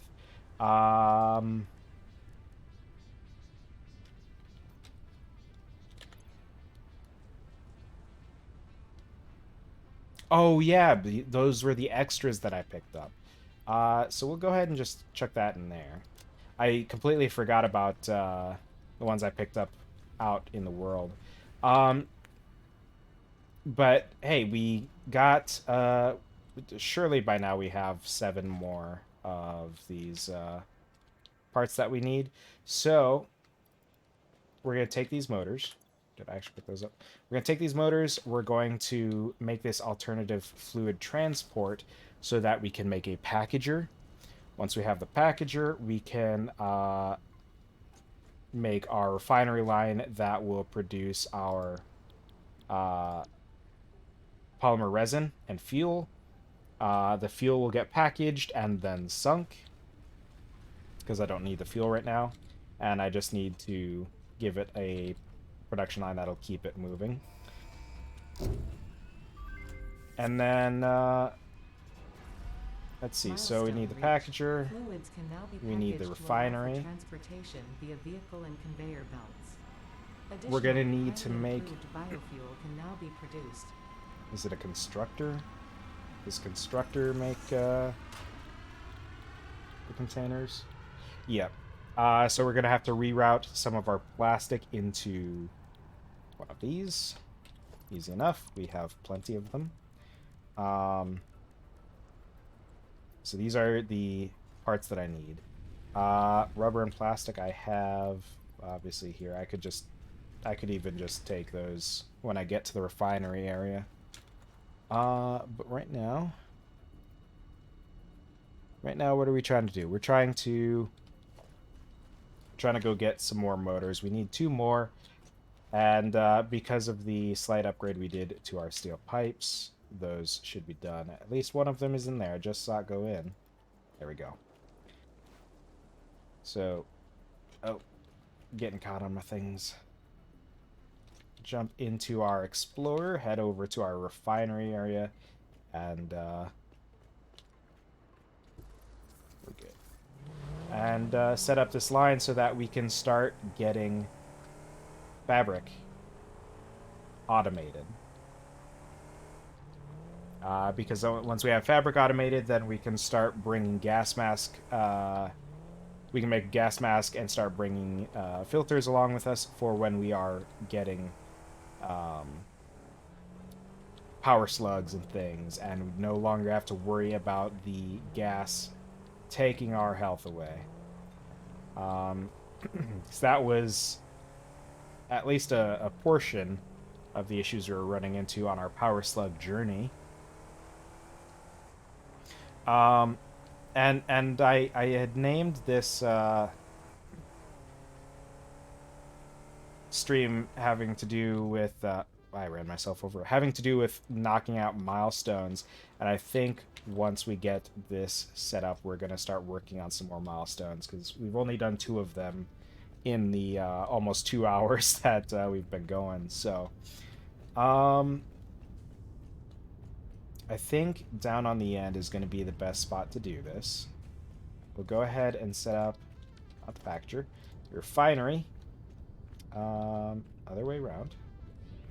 Gonna give it a little bit of space here from the established ones there. uh, Packager, we'll go ahead and throw here. And we're going to divert some of these plastics with a splitter. Gonna just get it roughly there. Elevate it further because up.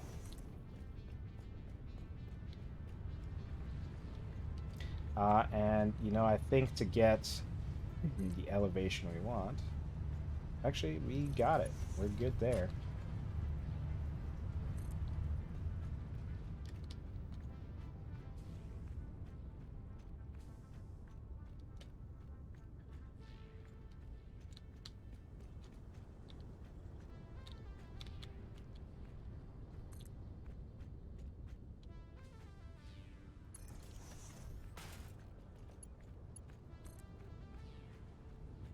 All right, we might be right there. um, it's not ideal, but it's good enough. This is the pacture. This isn't what I wanted. Whoops, my bad. Um, I wanted the constructor to be here, because the constructor is going to. Hold on, do I want the constructor right here? Yeah, this works. And then I'm gonna want a gap. I'm gonna want a gap between the constructor and the thing there. And then the packager I will put on far side here. So this is going to make our canisters, which will be fed into here to package our fuel. That'll just go right around there. Close enough. Excuse me. This will have that. Now power. Power. Can I have 3 machines here, so we're gonna give you a pull of... Oh, actually, that's not gonna be a good spot for it. We'll do it here.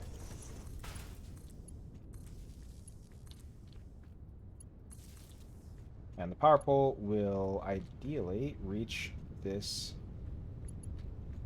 connection. This will be producing fuel with... Oh, shoot, I forgot. I need to direct its solids. This power pole's not in a good spot. Just... Shoot. What am I doing? How do I want to do this? It's a question I usually ask players, not myself. Sometimes I ask myself. It's a D&D reference. Popularized by some of the more well-known D&D streams. I'm gonna need pipes. I wasn't fully accounting for pipes, so I don't think I'm gonna have enough pipes. Or piping.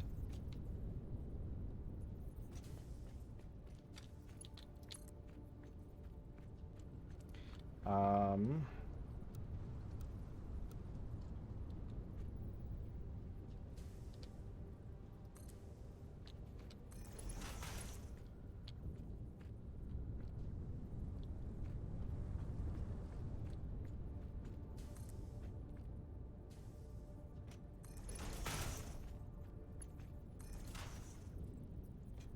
Okay, so I have enough there.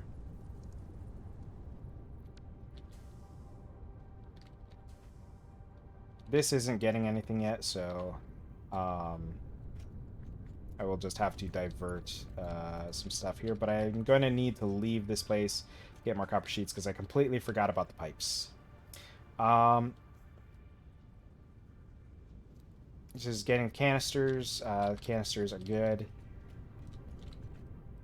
Polymer resin. Polymer resin is going to have to go into a storage container.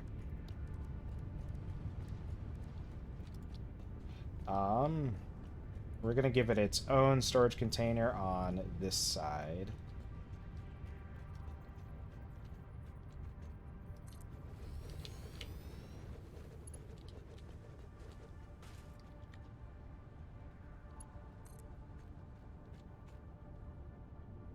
It's 1, 2, 3, 4 up.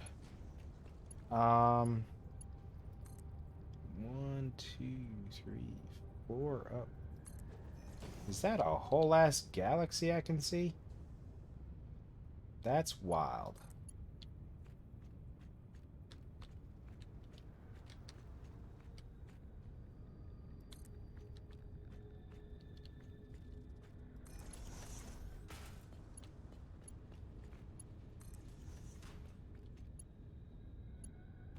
You know, I could have gone one lower, and I wouldn't have that weird dip, but that's good enough.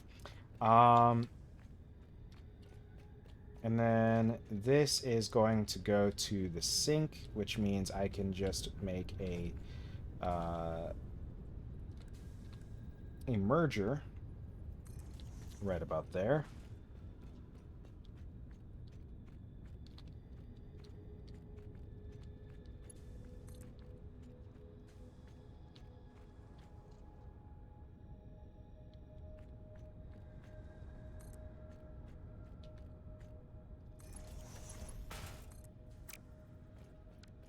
See, and this doesn't need to export any fluids, so it doesn't matter if I cover that up.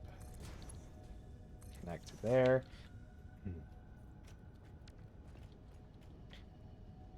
So once this starts packaging fuel, it'll be automatically offloading it to the sink.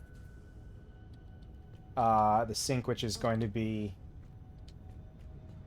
you know, it's working pretty much at capacity, but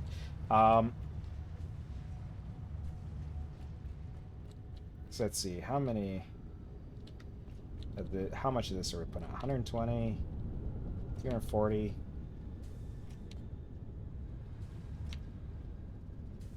Just putting it out to, hey, all putting it out, I don't remember. Hold on, what's this making?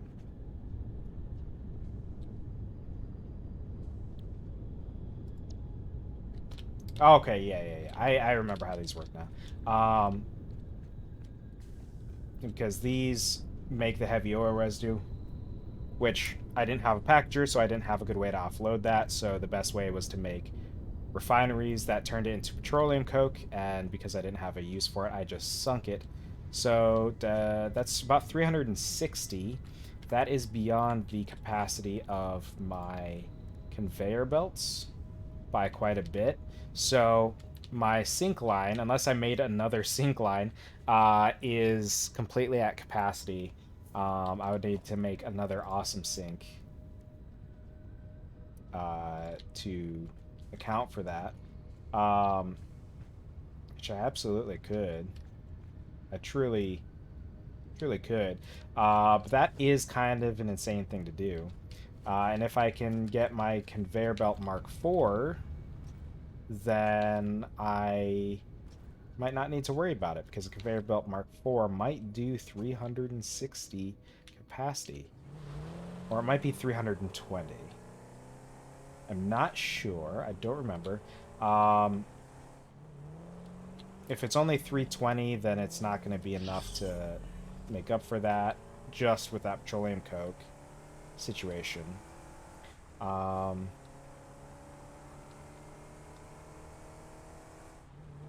I could always see about making some packagers for the uh, heavy oil residue and just sink the residue instead of petroleum coke, which would save me some refineries. It would mean I can clear up my refinery station a little bit. Um, just having the refinery section and the packager section instead of more refineries and also a packager that I have currently. Also, I don't need this here. I completely forgot that I had that there. We do have room for more milestones, so we don't... Oh, I'm not going to... Oh, Conveyor Mark IV is on this one, which needs computers, which are going to take forever to make. And it needs modular frames, which are going to take forever to make. I made 25 before, and it took ages, it felt like. But if I can get these Conveyor Belt Mark IVs, it does 480, which is far beyond what I thought it was going to do. I didn't need the plastics and such, actually.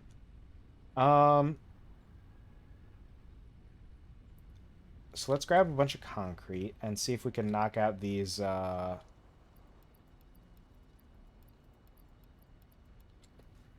beams real quick.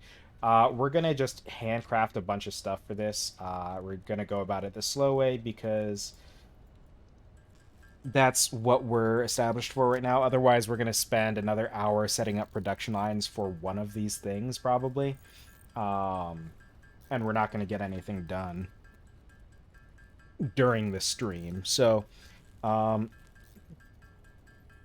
actually, you know what?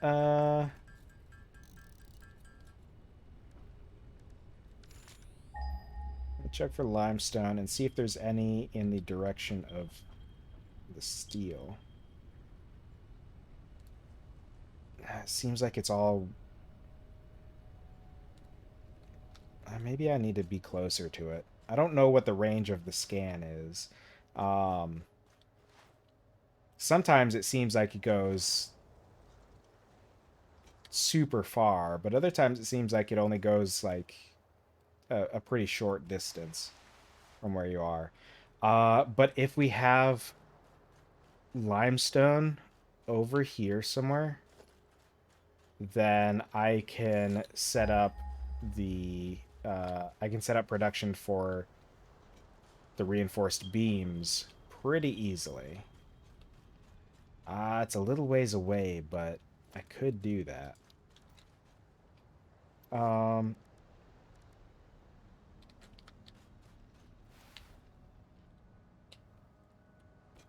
Okay. Alternatively, I could just pull from the limestone, from the concrete that I have over at HQ, and just make a little area in between where it'll actually produce this stuff.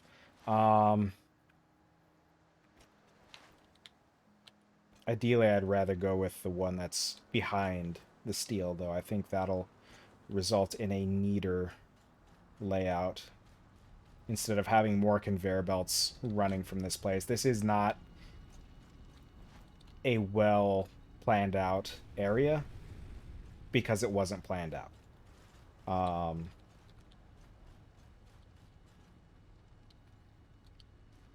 What did I come back here for? Oh, I need this. I'm gonna go ahead and make another one actually, just because then I can make the better the Mark II miner. We're gonna grab some of our iron rods that are sitting in storage.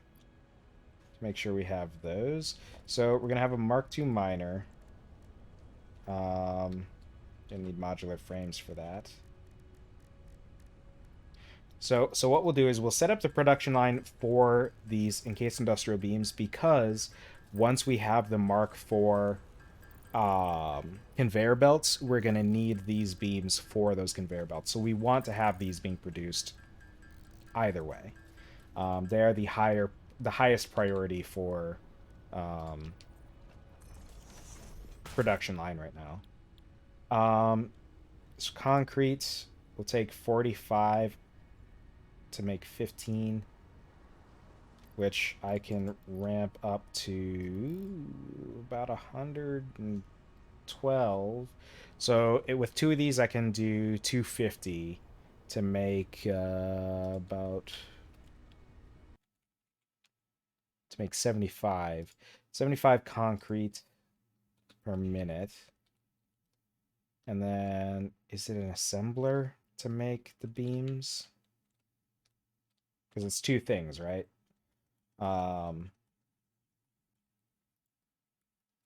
Yeah, it's two things. So it's an assembler, which means I'm gonna need constructor. Whoops. Need constructor and assembler as well. Gonna need 4 rotors for this, which I can make.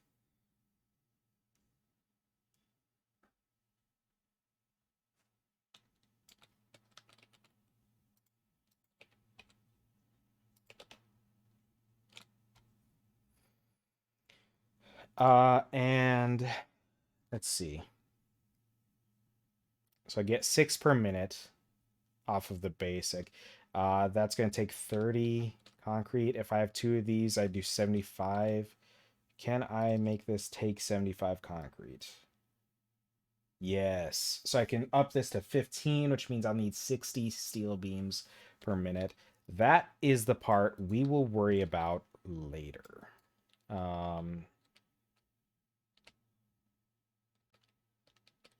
The 60 steel beams is the only thing we'll for sure need more of, or not even for sure, most likely. I think I'm making less than 60 steel beams probably.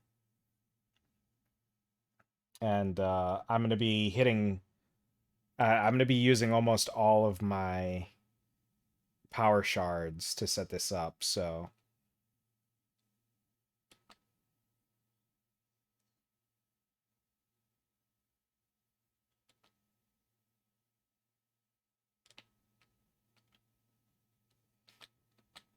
oh, that turn was a little preemptive, but I think this is it back here. Is this my concrete? Nope, this is iron. Where is my limestone? Is it even further beyond? Let's see, there's one back there, there's one back there. That's impure. That's impure, but that's pure. So that'll get me a stupid amount of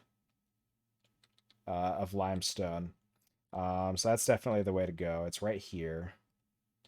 So we get our Mark II miner. That's going to get us 240.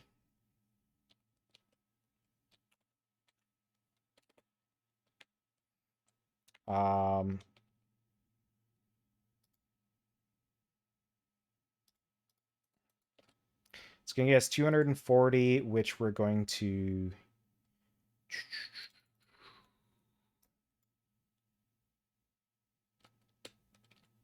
Shoot, I forgot that I was using...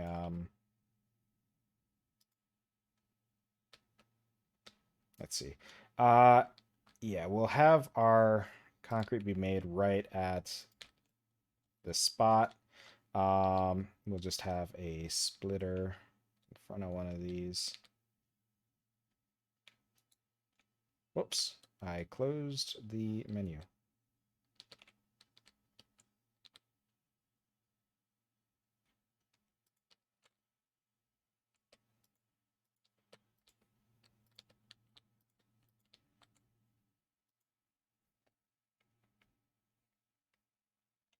And the important thing to do here is make sure we've got our power set up. to these. These I need both overclocked for concrete production to make a total of 75. That'll take 225. I'm making 240, so we're good. And then with that concrete, I can then throw it into a merger.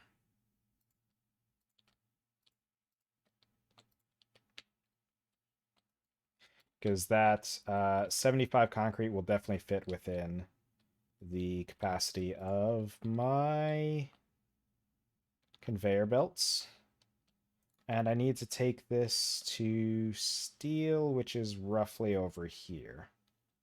So I'm looking to go very much... Oh, it's right there. I can see it.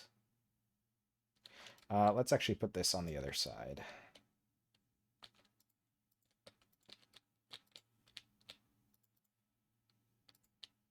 And let's go ahead and run our power line first.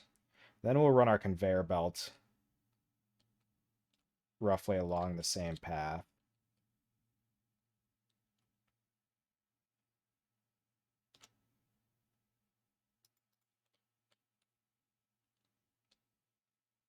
And, you know, this relatively quick, relatively small production line, that is going to be annoying. If I'm trying to do this, I don't want to take the time to fight you because I don't care. You are inconsequential. But if you keep messing with me, we're gonna have to go about it. Connect that. So that will be producing our concrete now.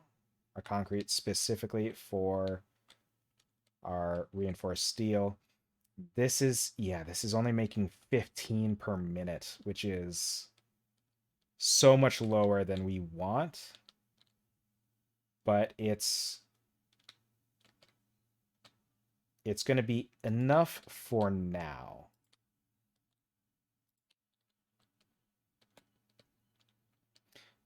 And we're just going to need an assembler over here to I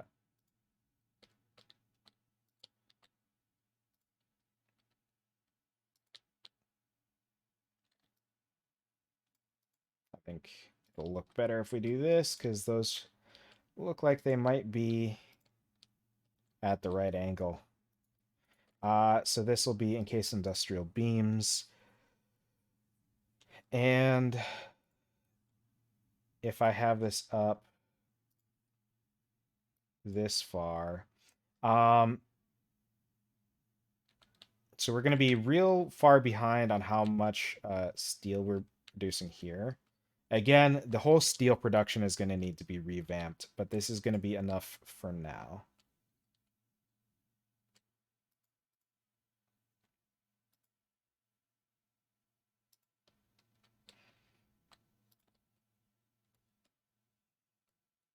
And then we'll just take this conveyor belt all the way over there at a high elevation so we can drive underneath. Drive and run underneath.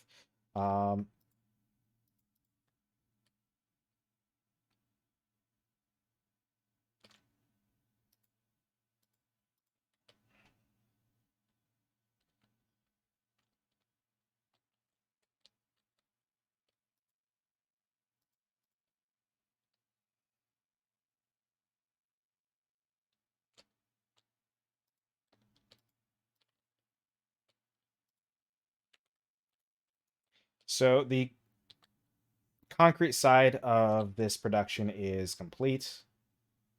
The steel, it leaves something to be desired, but it is sufficient to get us initial production. And then we'll just do a storage container on this side, just right in front of you. Because this is all you exist for, is these encased beams. Um, so we will take our time now to start working on some of these other things. Um, it's going to take a while for it to make 200 of those encased beams. So we could probably honestly get both of these other things done by hand in the time that it takes to make those. That is going to be my guess. I don't know offhand how quickly it's going to produce those. I just know it's not gonna go very quickly because it's only making it can only probably make like what 10 or like, maybe 10 per minute. And again, that itself is just a big guess. Uh, so we need 50 heavy modular frames, of which we have 26. So we're actually going to need, actually, let's throw these in there. So we're going to need 24. So let's drop that down.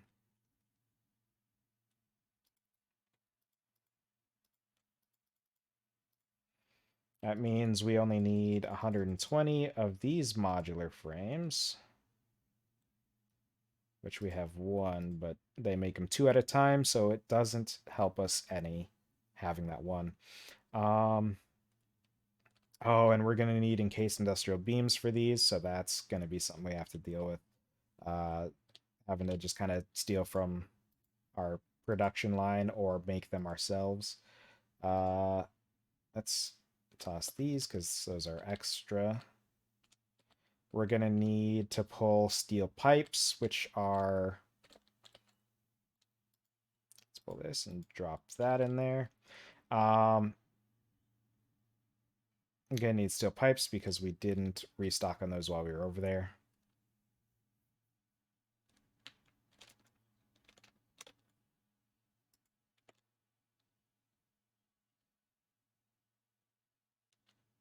So in total for this, we need at least 320 encased beams. So that's really going to be the draw, the thing that slows us down on this particular project. Let's grab an extra stack of beams, pipes there. Then we need to run over here to get some of these iron plates.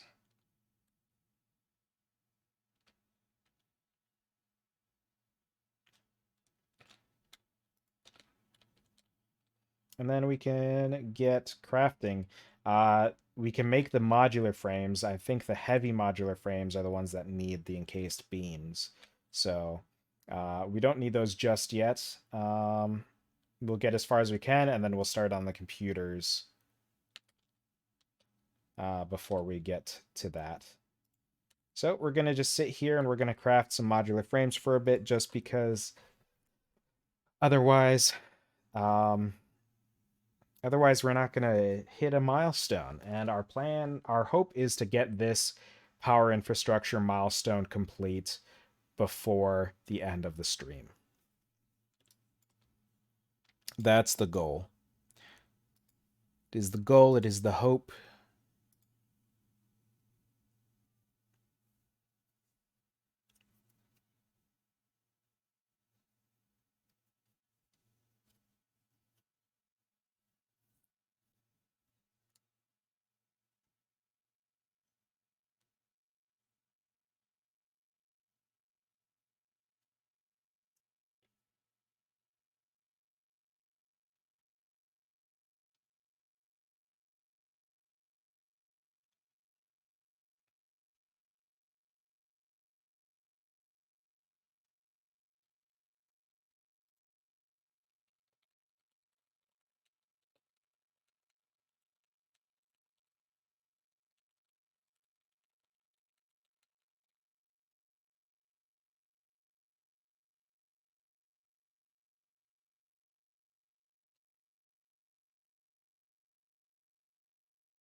All right, we're about halfway through our modular frames here. I was a bit silent there. Unfortunately, I decided to take that moment to look into some of my TTRPG stuff. It's a very active time right at the moment, and I've got a new game going, so I had to check in on that. So forgive me for my silence. Um, but yeah, halfway done on our modular frames. Again, our uh, heavy modular frames are going to be delayed by the need for encased industrial beams. But, I think once we finish these, we can start on the computer parts, which is going to be a lot of plastic, a lot of copper, and stuff like that. All stuff that I think we should have readily available, maybe even in abundance. I don't remember what goes into computers. So we'll have to see, but I think we should be good there.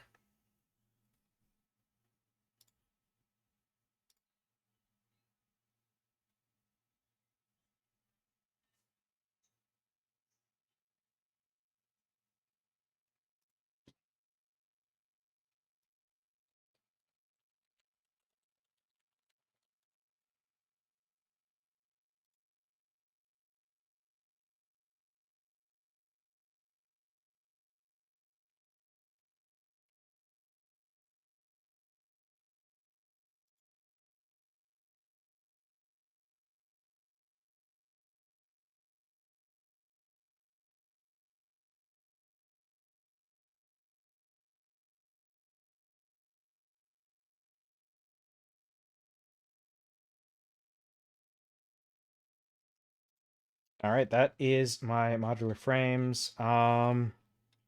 So let's see. We need 100 computers. I keep losing track of where the computers are here. We need 100. So let's mark off 100.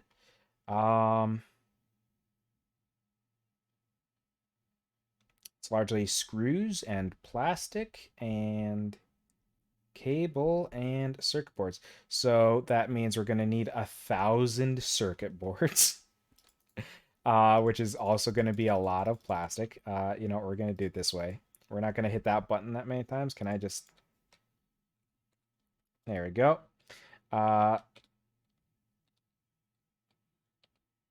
so 1,000 circuit boards is going to need a lot of copper sheets.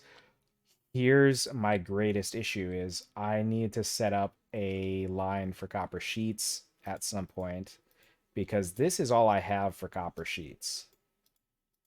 Um, I could absolutely have a line set up. Like it wouldn't even be an issue.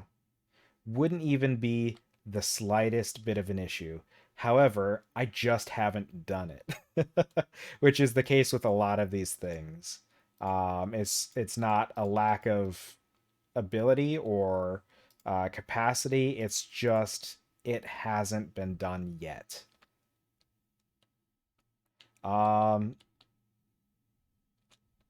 so let's grab these sheets. That took like half of the sheets that I had. That's also why I haven't set up my pipe for the stuff in my frying because I ran out of sheets, huh? We need plastic. That's not even enough. We're also gonna need screws. So let's top off on screws and actually, let's put this little stack of plastic back to give us an empty space. And we'll start making circuit boards. We can get about a third of the circuit boards that we need done. We got capacity to make 300 of them. We need 1,000. 1,000 circuit boards. uh,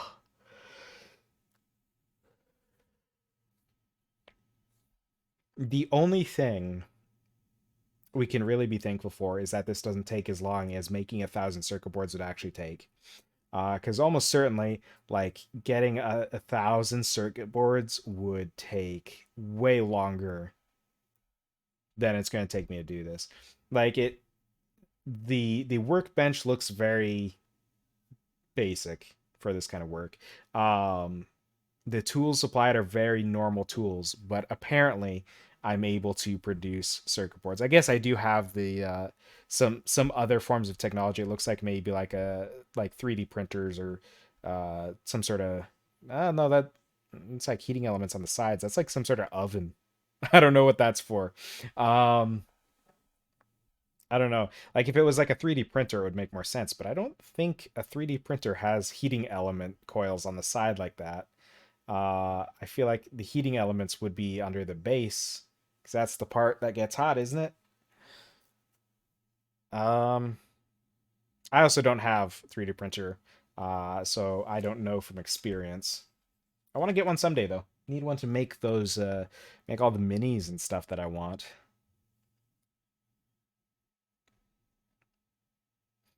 But also with most of my TTRPG content being online, I don't really have much need for actual physical minis either.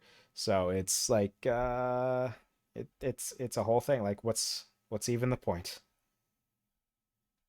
Why do I have high-speed connectors in my inventory? Did I break something down that had 20 high-speed connectors? I mean, I must have, but I don't even know what.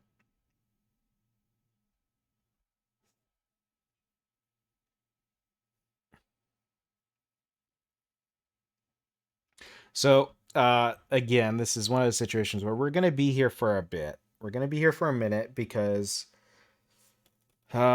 this is a heck of a production line.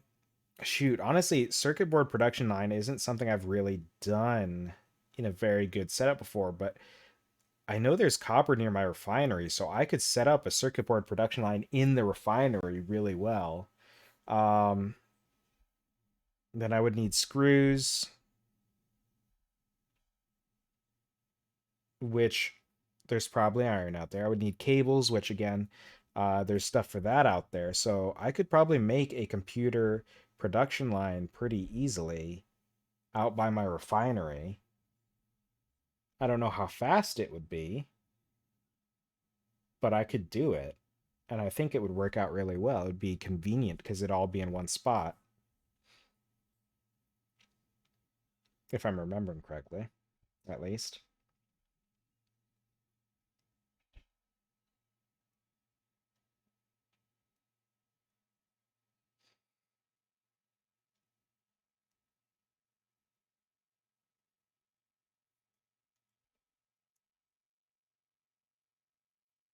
I don't even fully know what it is about this game that I like so much. I think it's because it's a game I can go into and just I don't have to think too hard. I could absolutely go into this with more like mental capacity and focus and really work on optimizing things, but I don't have to, and I can still gradually make progress. Like the only time something feels like it's super far off is when you're doing the space elevator phases because those rely on your production lines. Like it can't be done like the final pieces cannot be done by hand. So you have to have them running through an automated production line. Um so like if you do all of your milestones and leave the phase to the end, then you end up in that situation where it's like now I have to just wait. Because like you could have everything like perfectly optimized and running super smoothly and with a high output, but you're still gonna have to wait because it's 2500 of this, 500 of this, and 100 of this, all of which need, you know, several chains of items being made through their own production lines. Like it takes a long time no matter what. Um, Either it takes a long time or it takes a lot of power. And setting up that much power takes a lot of time. So um, it really there isn't a a solution to that if you leave all this stuff to the end, which is what I always inevitably end up doing. Um, but doing the milestones, like I can always like you can do it by hand, you can do it by production line, you can even put in little bits at a time and gradually make that progress. It doesn't take a ton of uh, time or effort to make some amount of progress, um, which is something that feels really nice about doing the milestones. Um,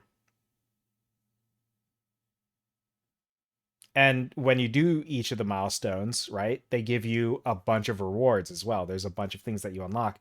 Whereas when you do the phase, all you unlock is more milestones, which is good, and it gives you incentive to get them, but there is no like immediate feedback of like, hey, you did this, here's what you get for it. Instead, it's you did this, and what you get for it is still further down the line. Keep running. Um, which doesn't feel as good.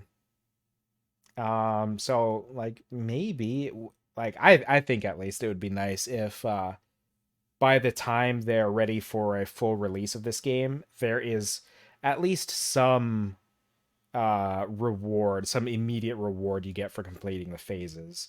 Um some sort of unlocks or something that isn't just more milestones, because unlocking objectives doesn't give you that rush that unlocking new things that you can build does. So I think there is room for improvement there. But yeah, I think that's what I like about this game is doing the milestones because like there's always that immediate sense of completion when you do it that there aren't for other things, and not a lot of games give you that. Like if I'm playing through a very story focused game, the story can be incredibly good and keep me completely drawn in at all times, but like the payoff is generally, I feel like, not there until everything is said and done when you're talking about a story payoff, right? Like there could be little bits here and there where it's like there's certain reveals and stuff like that, but um getting the big payoff of completing the story, like finishing the story you're telling, I think is kind of the the thing in that scenario. Um oops, I need those. Um There we go. So that's all the screws I need. I'll go get my cable. No, you know what? I'm gonna put a bunch of stuff back in here. Nope, let's not do it that way. Let's do it this way. Yeah, sure. And we'll put a bunch of the screws back in here. Why did I put steel beams in screw storage? I might need those. Um, Yeah, so I think that's a big part of why I don't play story games as much, because like if it's something where it's got chapters or episodes, you can get some payoff at each of those points. But if it's not set up in that way, and there's just like the payoff is at the end, which I feel like you get in a lot of stories in games, um, then you're waiting for the entire game to finish to get you that payoff. Um, that's kind of the problem I had with watching some TV shows and stuff as well, where like they're set up to be an ongoing serial, right? So there is maybe a little bit of payoff at the end of a season, but they want to use those seasons to set up the next season. So like it got to a point on some of these shows that I used to watch where a season would end and like you're getting up to the end of the season, it's like okay, finally the payoff, everything I've been waiting for all season, it all led up to this, and then you don't get the payoff because they wanted to leave you with a cliffhanger for the next season. And cliffhangers absolutely have their place, but if your story just keeps going and there's no payoff until several seasons down the line or no payoff in sight because you're trying to keep your show going as long as possible, then it's not going to be a satisfying show by the end of, by the time it does inevitably end. uh you're not going to get a chance for that payoff.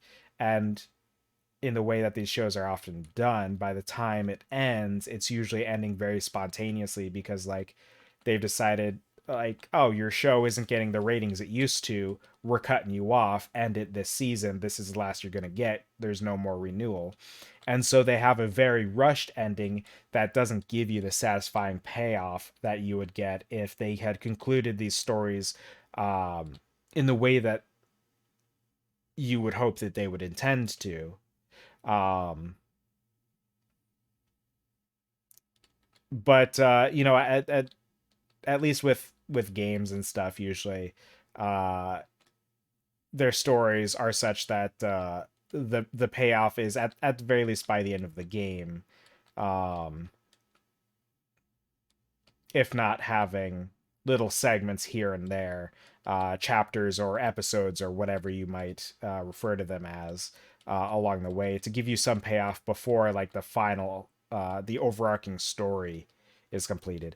But yeah, I like,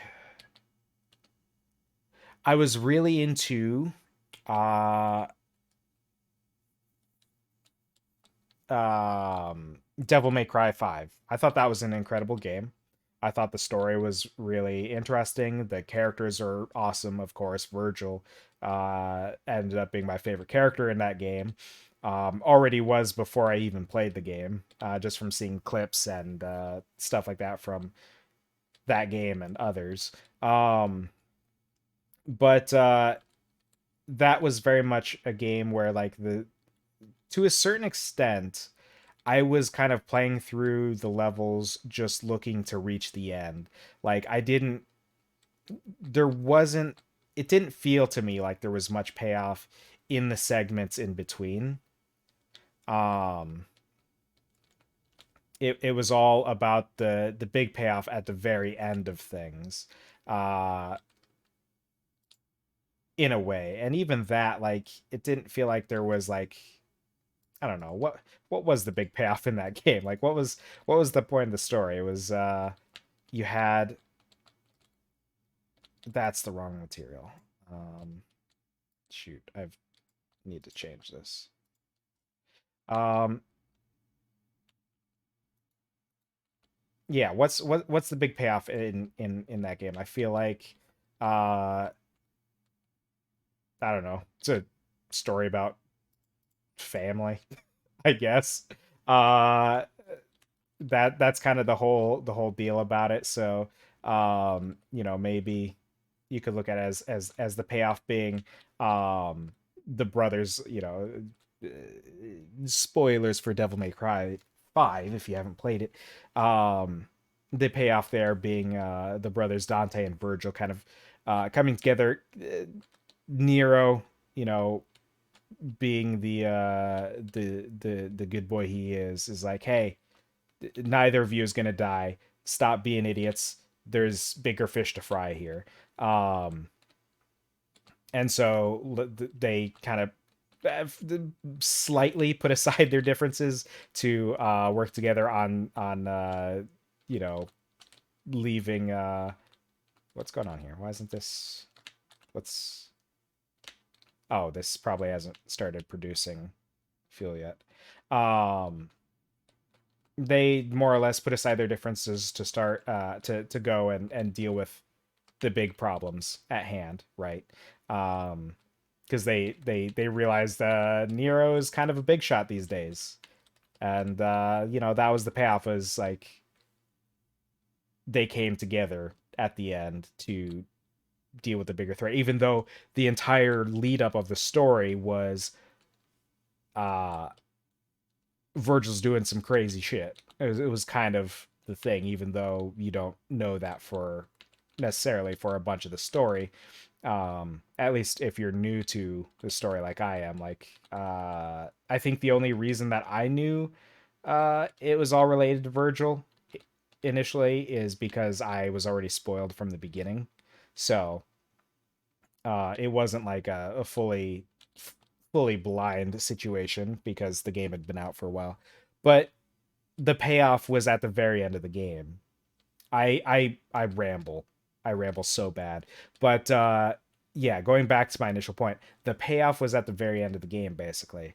Leading up to that, the individual chapters didn't really have an incredible payoff themselves. Um, it was really about how the whole thing ended instead. Um, so uh you didn't really have it got to a point where like I was still playing the game. I was still more or less enjoying the game for the most part. The gameplay was fun, but as far as the story goes, like I was playing the game to finish the story, right? um so at a certain point it starts to feel like a slog to get through that story because there isn't really any significant payoff until the very end. That's how that game was, at least in my opinion. That's how a lot of other games are as well. And if you're especially unlucky, you get a situation like uh, Mass Effect Andromeda, where the overall story of the main game was resolved, but there were still major threads left that were completely abandoned because uh the reactions that of the player base and critics and everything just trashed the game so hard that they gave up on it.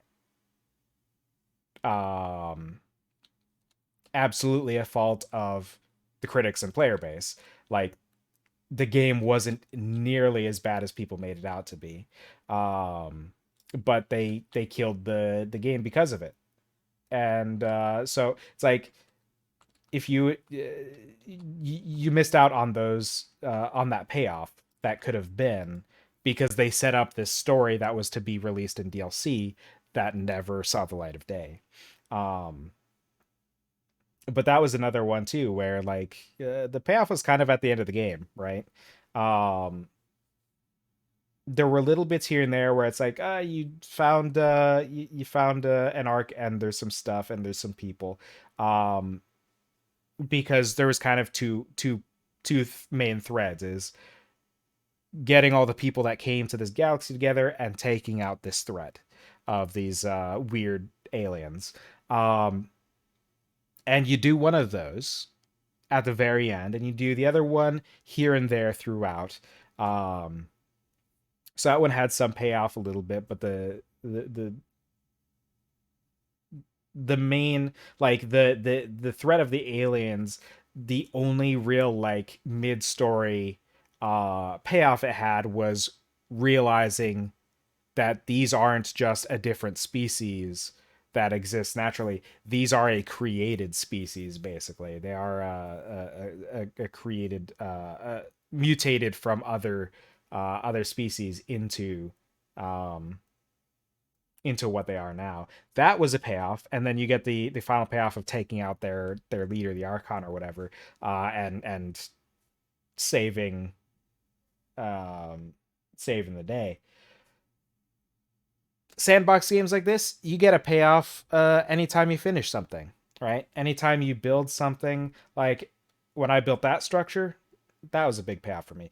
Um, when you build the space elevator, once you get your hub built, once you finish any milestone, even completing the phases is almost like a bit of payoff, but it doesn't give you the reward like I mentioned before. So um, I think that's why I like these games so much. I fully rambled for like 30 minutes there to barely get a point across. But the point was there in the end eventually. I this game, even though like this game is at its best probably when you're like super optimizing and figuring out all the fine details to make everything work perfectly and all of that stuff. But even if you're not doing that, you still get those little hits of what dopamine and everything, the feel good chemicals anytime you complete these little objectives, and they've got so many of them. um I feel like that's kind of my the reason I prefer this over like Minecraft, for example. Minecraft's the payoff for me is when I complete a big build, even if it's not something that I designed myself. um Still finishing a build is a rewarding experience, but there is no built-in rewards really. Like, you don't have built-in objectives, which means that that game can go on forever because it has as many objectives as you give yourself. But there isn't anything that the game has to tell you, uh, you accomplished this. Congratulations. Here's what you get for doing that. Um, which is kind of what this game is built on, right? You have the milestones and the phases to um, give you objectives to keep you playing the game. Um, but of course, with this game, once you complete all the milestones, complete all the phases, the only thing really left is to uh, either build things, which this game isn't as well designed as something like Minecraft for just building whatever. You are a bit more limited in the structures that you can design, kind of. Like, people go crazy, people make incredible things. But it there is less purpose to what you can build in this game besides optimizing your factories and your production lines. And optimizing those production lines is something that you could always do up to a certain extent, right? Like, you'll hit a limit somewhere along the line. But um if I think the perfect game of this sort would kind of blend um a lot of the like pointless the quote unquote pointless components and stuff like Minecraft has, where you've got, a dozen different types of stone that can all be refined into different forms, like stairs and platforms and stuff like that. And then you've also got um, all these other materials to build with to make so many different things, like visually. Like, the structures you can make in Minecraft don't even have to have a purpose beyond being like, here's a tower I made, right? Here's a fountain I made. In this game, you can make some cool structures, and they don't have to have purpose, but uh, a lot of it will feel very samey, right? You don't have the breadth of materials to build with that you do in something like Minecraft. But what it does have that Minecraft doesn't is those objectives. And I think if you took both of those and put them together, you would have a pretty incredible sandbox experience. Um, I think that would kind of be the ideal, is a mix between something like Minecraft, where you've got all the random junk, and something like this, where you've got all the objectives. You put those together, and I think you're good. Minecraft's objectives are: take out the Ender Dragon, take out the Wither. That's it. That's pretty much all the objectives you have. They kind of have like their built-in achievements, but there's not really any incentive there. Is the big issue. Same with taking out the Ender Dragon and the Wither. The Wither gives you something, at least, for killing it, right? It drops a specific material. The Ender Dragon doesn't really give you anything besides a credit roll. So, and then their achievements don't give you anything for completing them, right? You can go through them, and it gives you a series of things to do, but there is no um besides the completionist factor, there is no reason to do it. Whereas you complete a milestone in this, you unlock a bunch of new things that you can build to further optimize, to build new things, to, whatever the case might be. And Yeah, I think I think that's my issue with both games, right? Like if we look at Hivecore, we've played Minecraft for a while now. We've been at it for months, but it's slowing down. It has been slowing down, at least to kind of the point that we're at. Only a few people regularly are streaming it anymore. Whereas previously, most of the 9 players that started were getting into it on like a weekly basis, more or less. Now there's maybe 3 or 4 that get in on a roughly weekly basis, I think. So we're cut down to about half at least.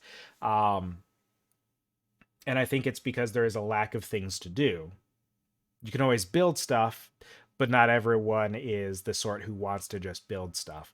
Um, I think if we played Satisfactory on Hivecore, right? I think we would have a very strong start, and I think we would go for a while. But once we complete the objectives, that's the end of it, because there's not much to the game currently besides that. Um, and I think, we would still have a situation where some people would pop in every now and then. They would do a little bit of work here and there, further optimizing things or building new structures to make the world a little bit neater. But, it would fall off. But I think it would be a different group of people that would be playing from the people who are still playing Minecraft, for example. Um, I think once you hit all the objectives in Satisfactory, you might have some of the people who prefer the optimization of things come in to continue playing every now and then. Whereas in Minecraft, you have people who are looking to build new buildings, or work on creating new group activities and stuff like that are still playing. And then you've got me, who I would probably hang around either one because I don't know what else to do with my time. Um, but I think a group like Hivecore, probably any group at all, really, would be very limited either way with either game. Um, and there's not really a solution to it, short of uh, waiting until there's a game made that combines the best of both worlds, as far as sandbox games go, at least.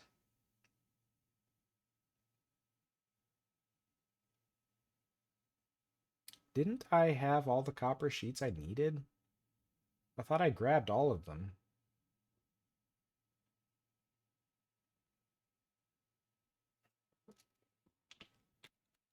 But it seems like that is my limiting factor here. But we got about almost another 400 of these circuit boards that we need, um, which means we are beyond 2/3 of our total circuit board requirements. Let's go ahead and top off on these copper sheets. Oh, you know what? I used a bunch of copper sheets to make pipes back at the refinery. That is where they went.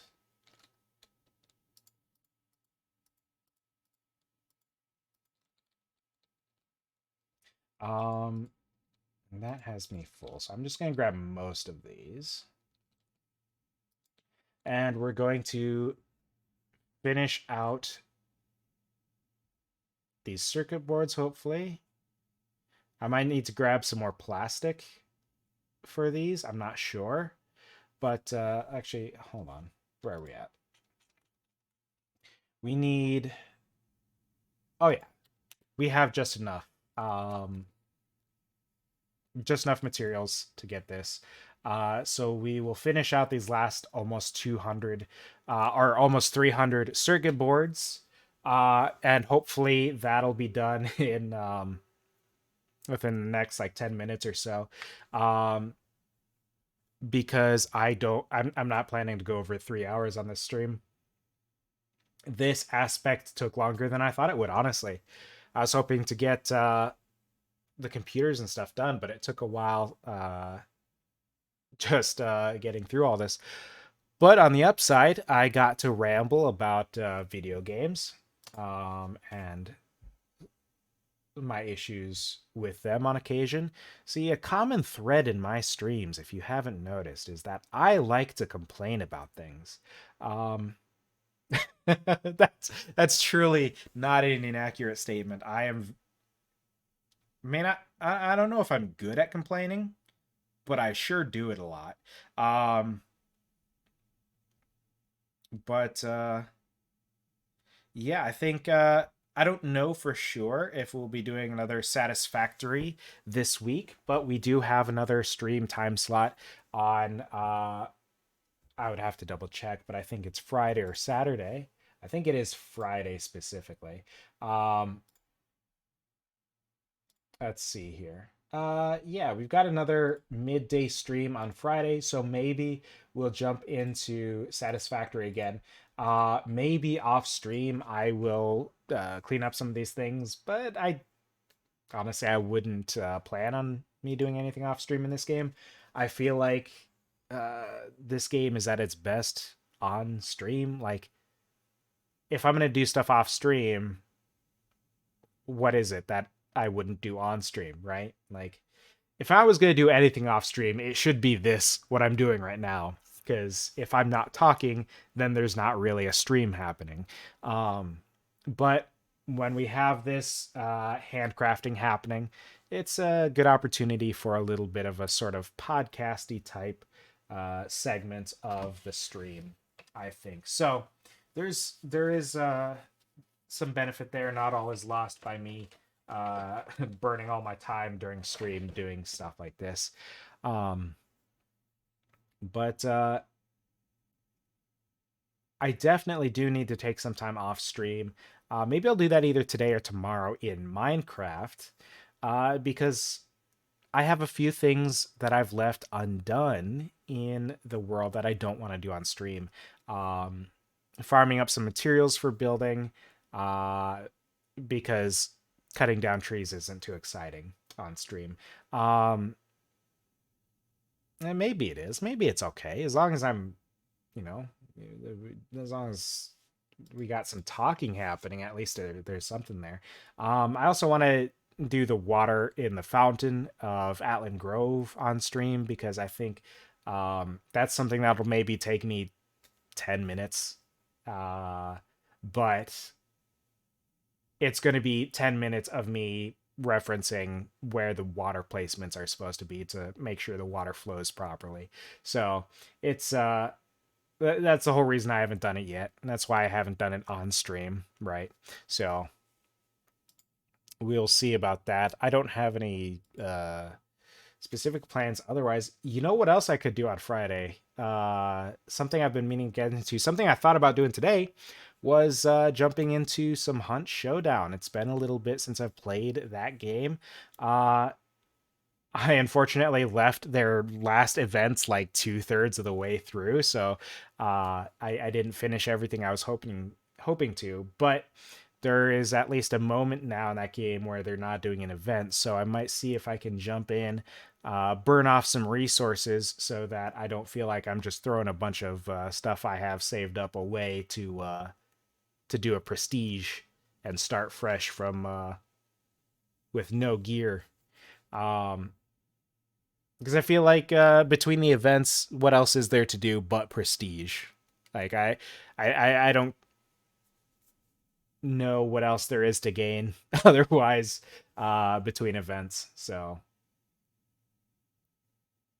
I feel like I might do that. Maybe I'll do that on Friday. Maybe I'll do that uh, next week. Who knows? We'll see. I've been making a habit of not determining what I'm gonna actually do on stream until the day of the stream because I feel like it works better when I do something that I feel like instead of having a plan a week ahead and then playing whatever I planned on. Um, that's just less fun for me because sometimes like I'll throw I would throw something on the schedule uh for the week and then by the time that day comes around I don't feel like playing that game anymore or something, right? So um that's why I'm not trying to make any hard plans on the schedule stuff. The only thing I do keep on the schedule is Minecraft because that's one I can always jump into and I can always find something to do and I'm always going to enjoy the time regardless, so it works out. But we are just about done with these circuit boards. So we might have time to go and see how far along our concrete industrial beams have gone. We almost certainly won't have enough time to build our computers because that would take it's something like 15 uh, per computer or something, 15 or 16 per computer. So that's something that's going to take a while. Um, and what I might do is just set up a machine to build it automatically and just have instead of doing a production line, just have some containers with the materials that I'm getting ready to go into it. But yeah, we'll dock out these last 40 something circuit boards and go check on our reinforced beams and see what kind of progress we're making there because they've been being made for something like an hour now, right? Just about an hour. So there should be a fair number of them. If nothing else, we might have the 120 that we will need for our heavy frames. So it's 25 more circuit boards. And I think in the next stream, now that we'll have our better um, conveyor belts that can do 480 uh, per minute or whatever, um, I think we can definitely afford to work on establishing more of these production lines next time we jump into Satisfactory, to where we're not waiting for 1,000 circuit boards to be handcrafted next time. But there we have 1,000 circuit boards. I do want to just check. Let's see. I would need to run back and grab plastic from the plastic place. Um, and just offloading some of the materials that I don't need to hang on to. We'll actually put those in the appropriate container instead of leaving them out here. So I have a container for the for those things. I do want to fill my inventory with the screws that I need, though. Need 100 more. There we go. I will need these. I will need these. And I'm going to need we're going to need cables. So we'll grab those and then we'll go check on the industrial beams. So that we can have pretty much everything ready to go for when we do finish this stuff up next time. Our industrial beams have been constructing over time. They are with our steel production, so just past this this little hill here. What do you call that? What is a rise of stone like that called? It's not a mountain. It's not quite a hill. It's got to have some sort of name, right? Oh no. I forgot to power this. Oh, this hasn't been running the entire time. Oh, Oh. Oh, no. Oh, shit. Well, we've learned something. Um, that's good enough. Wow, that really was a big mistake. That's been sitting there for an hour doing nothing. Oh, gross. Let's throw that in there. I'm gonna throw a stack into here to where it at least has a bit of a head start. Um, we'll top you off. That sucks. That's a disappointing way to end the stream. Um, shoot, man. That's unfortunate. Um, well, when we go to build our computers, at least it'll have all the time it'll take for the computers to finish those 304 304 no yeah 304 encased industrial beams. I completely did that wrong. um you know what, we've got a minute here. So you know what I want to do before I actually end the stream is I am going to go down to my refinery again. I'm going to empty my inventory of everything else. I'm going to go down to my refinery and we're going to grab a bunch of plastic.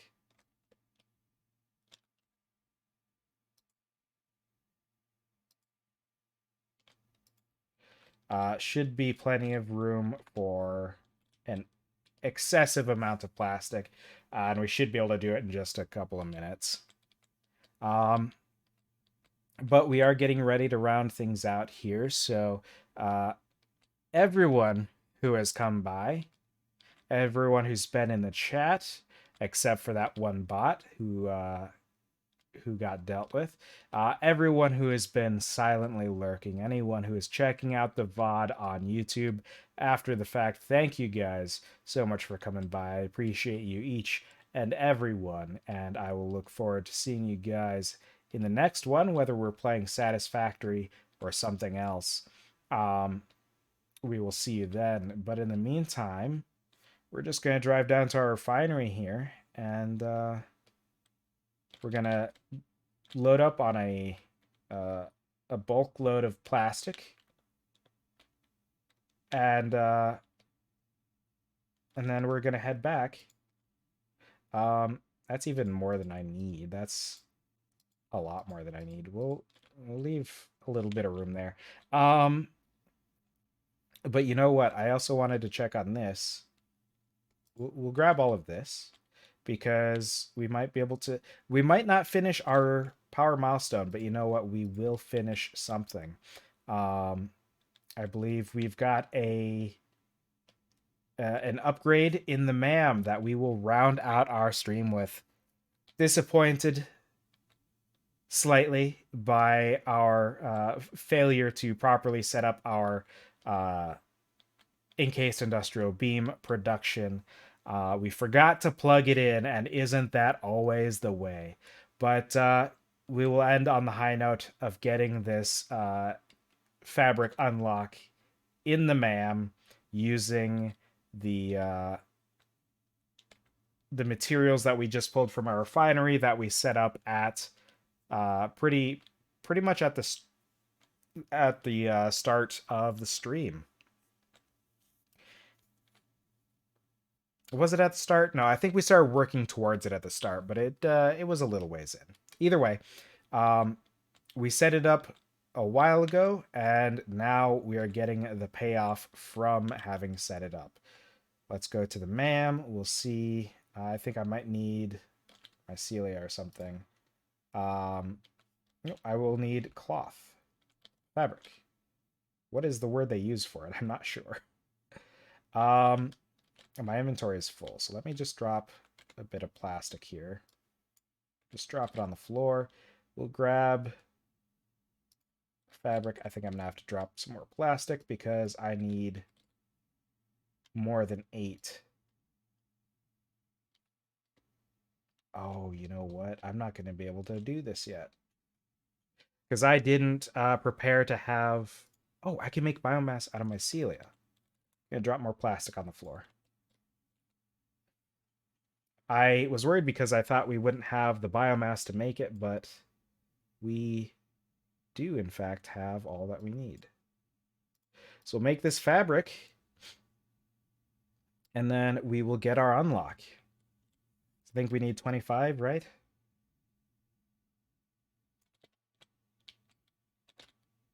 Mycelia. research. It's the last thing in the mycelia tree. That means we have finished the mycelia tree. We can now set up a refinery to make, or we can set up something to make fabric using polymer resin now instead of the materials that we were hanging on to before. Put that stuff in there. Actually, this I'll go chuck in the place it goes. Well, that's gonna be about it for our stream. Here's what I'm gonna do. I'm gonna start trading stuff out so that when I jump in next time, I have everything absolutely ready to go. And we're gonna have to offload some plastic here. You know what we're gonna need to do? We're gonna need to make a storage container or something. Let's go ahead and just grab. You know, we're going a few minutes over, but that's fine because I said so. This will be our plastic container. I do want to have the 1800.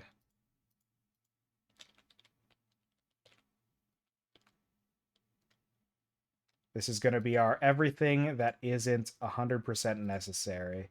We need those. Don't need those. Don't need those. Don't need any of these. We do need the pipes. Need 2 of those. So we'll pick up our screws.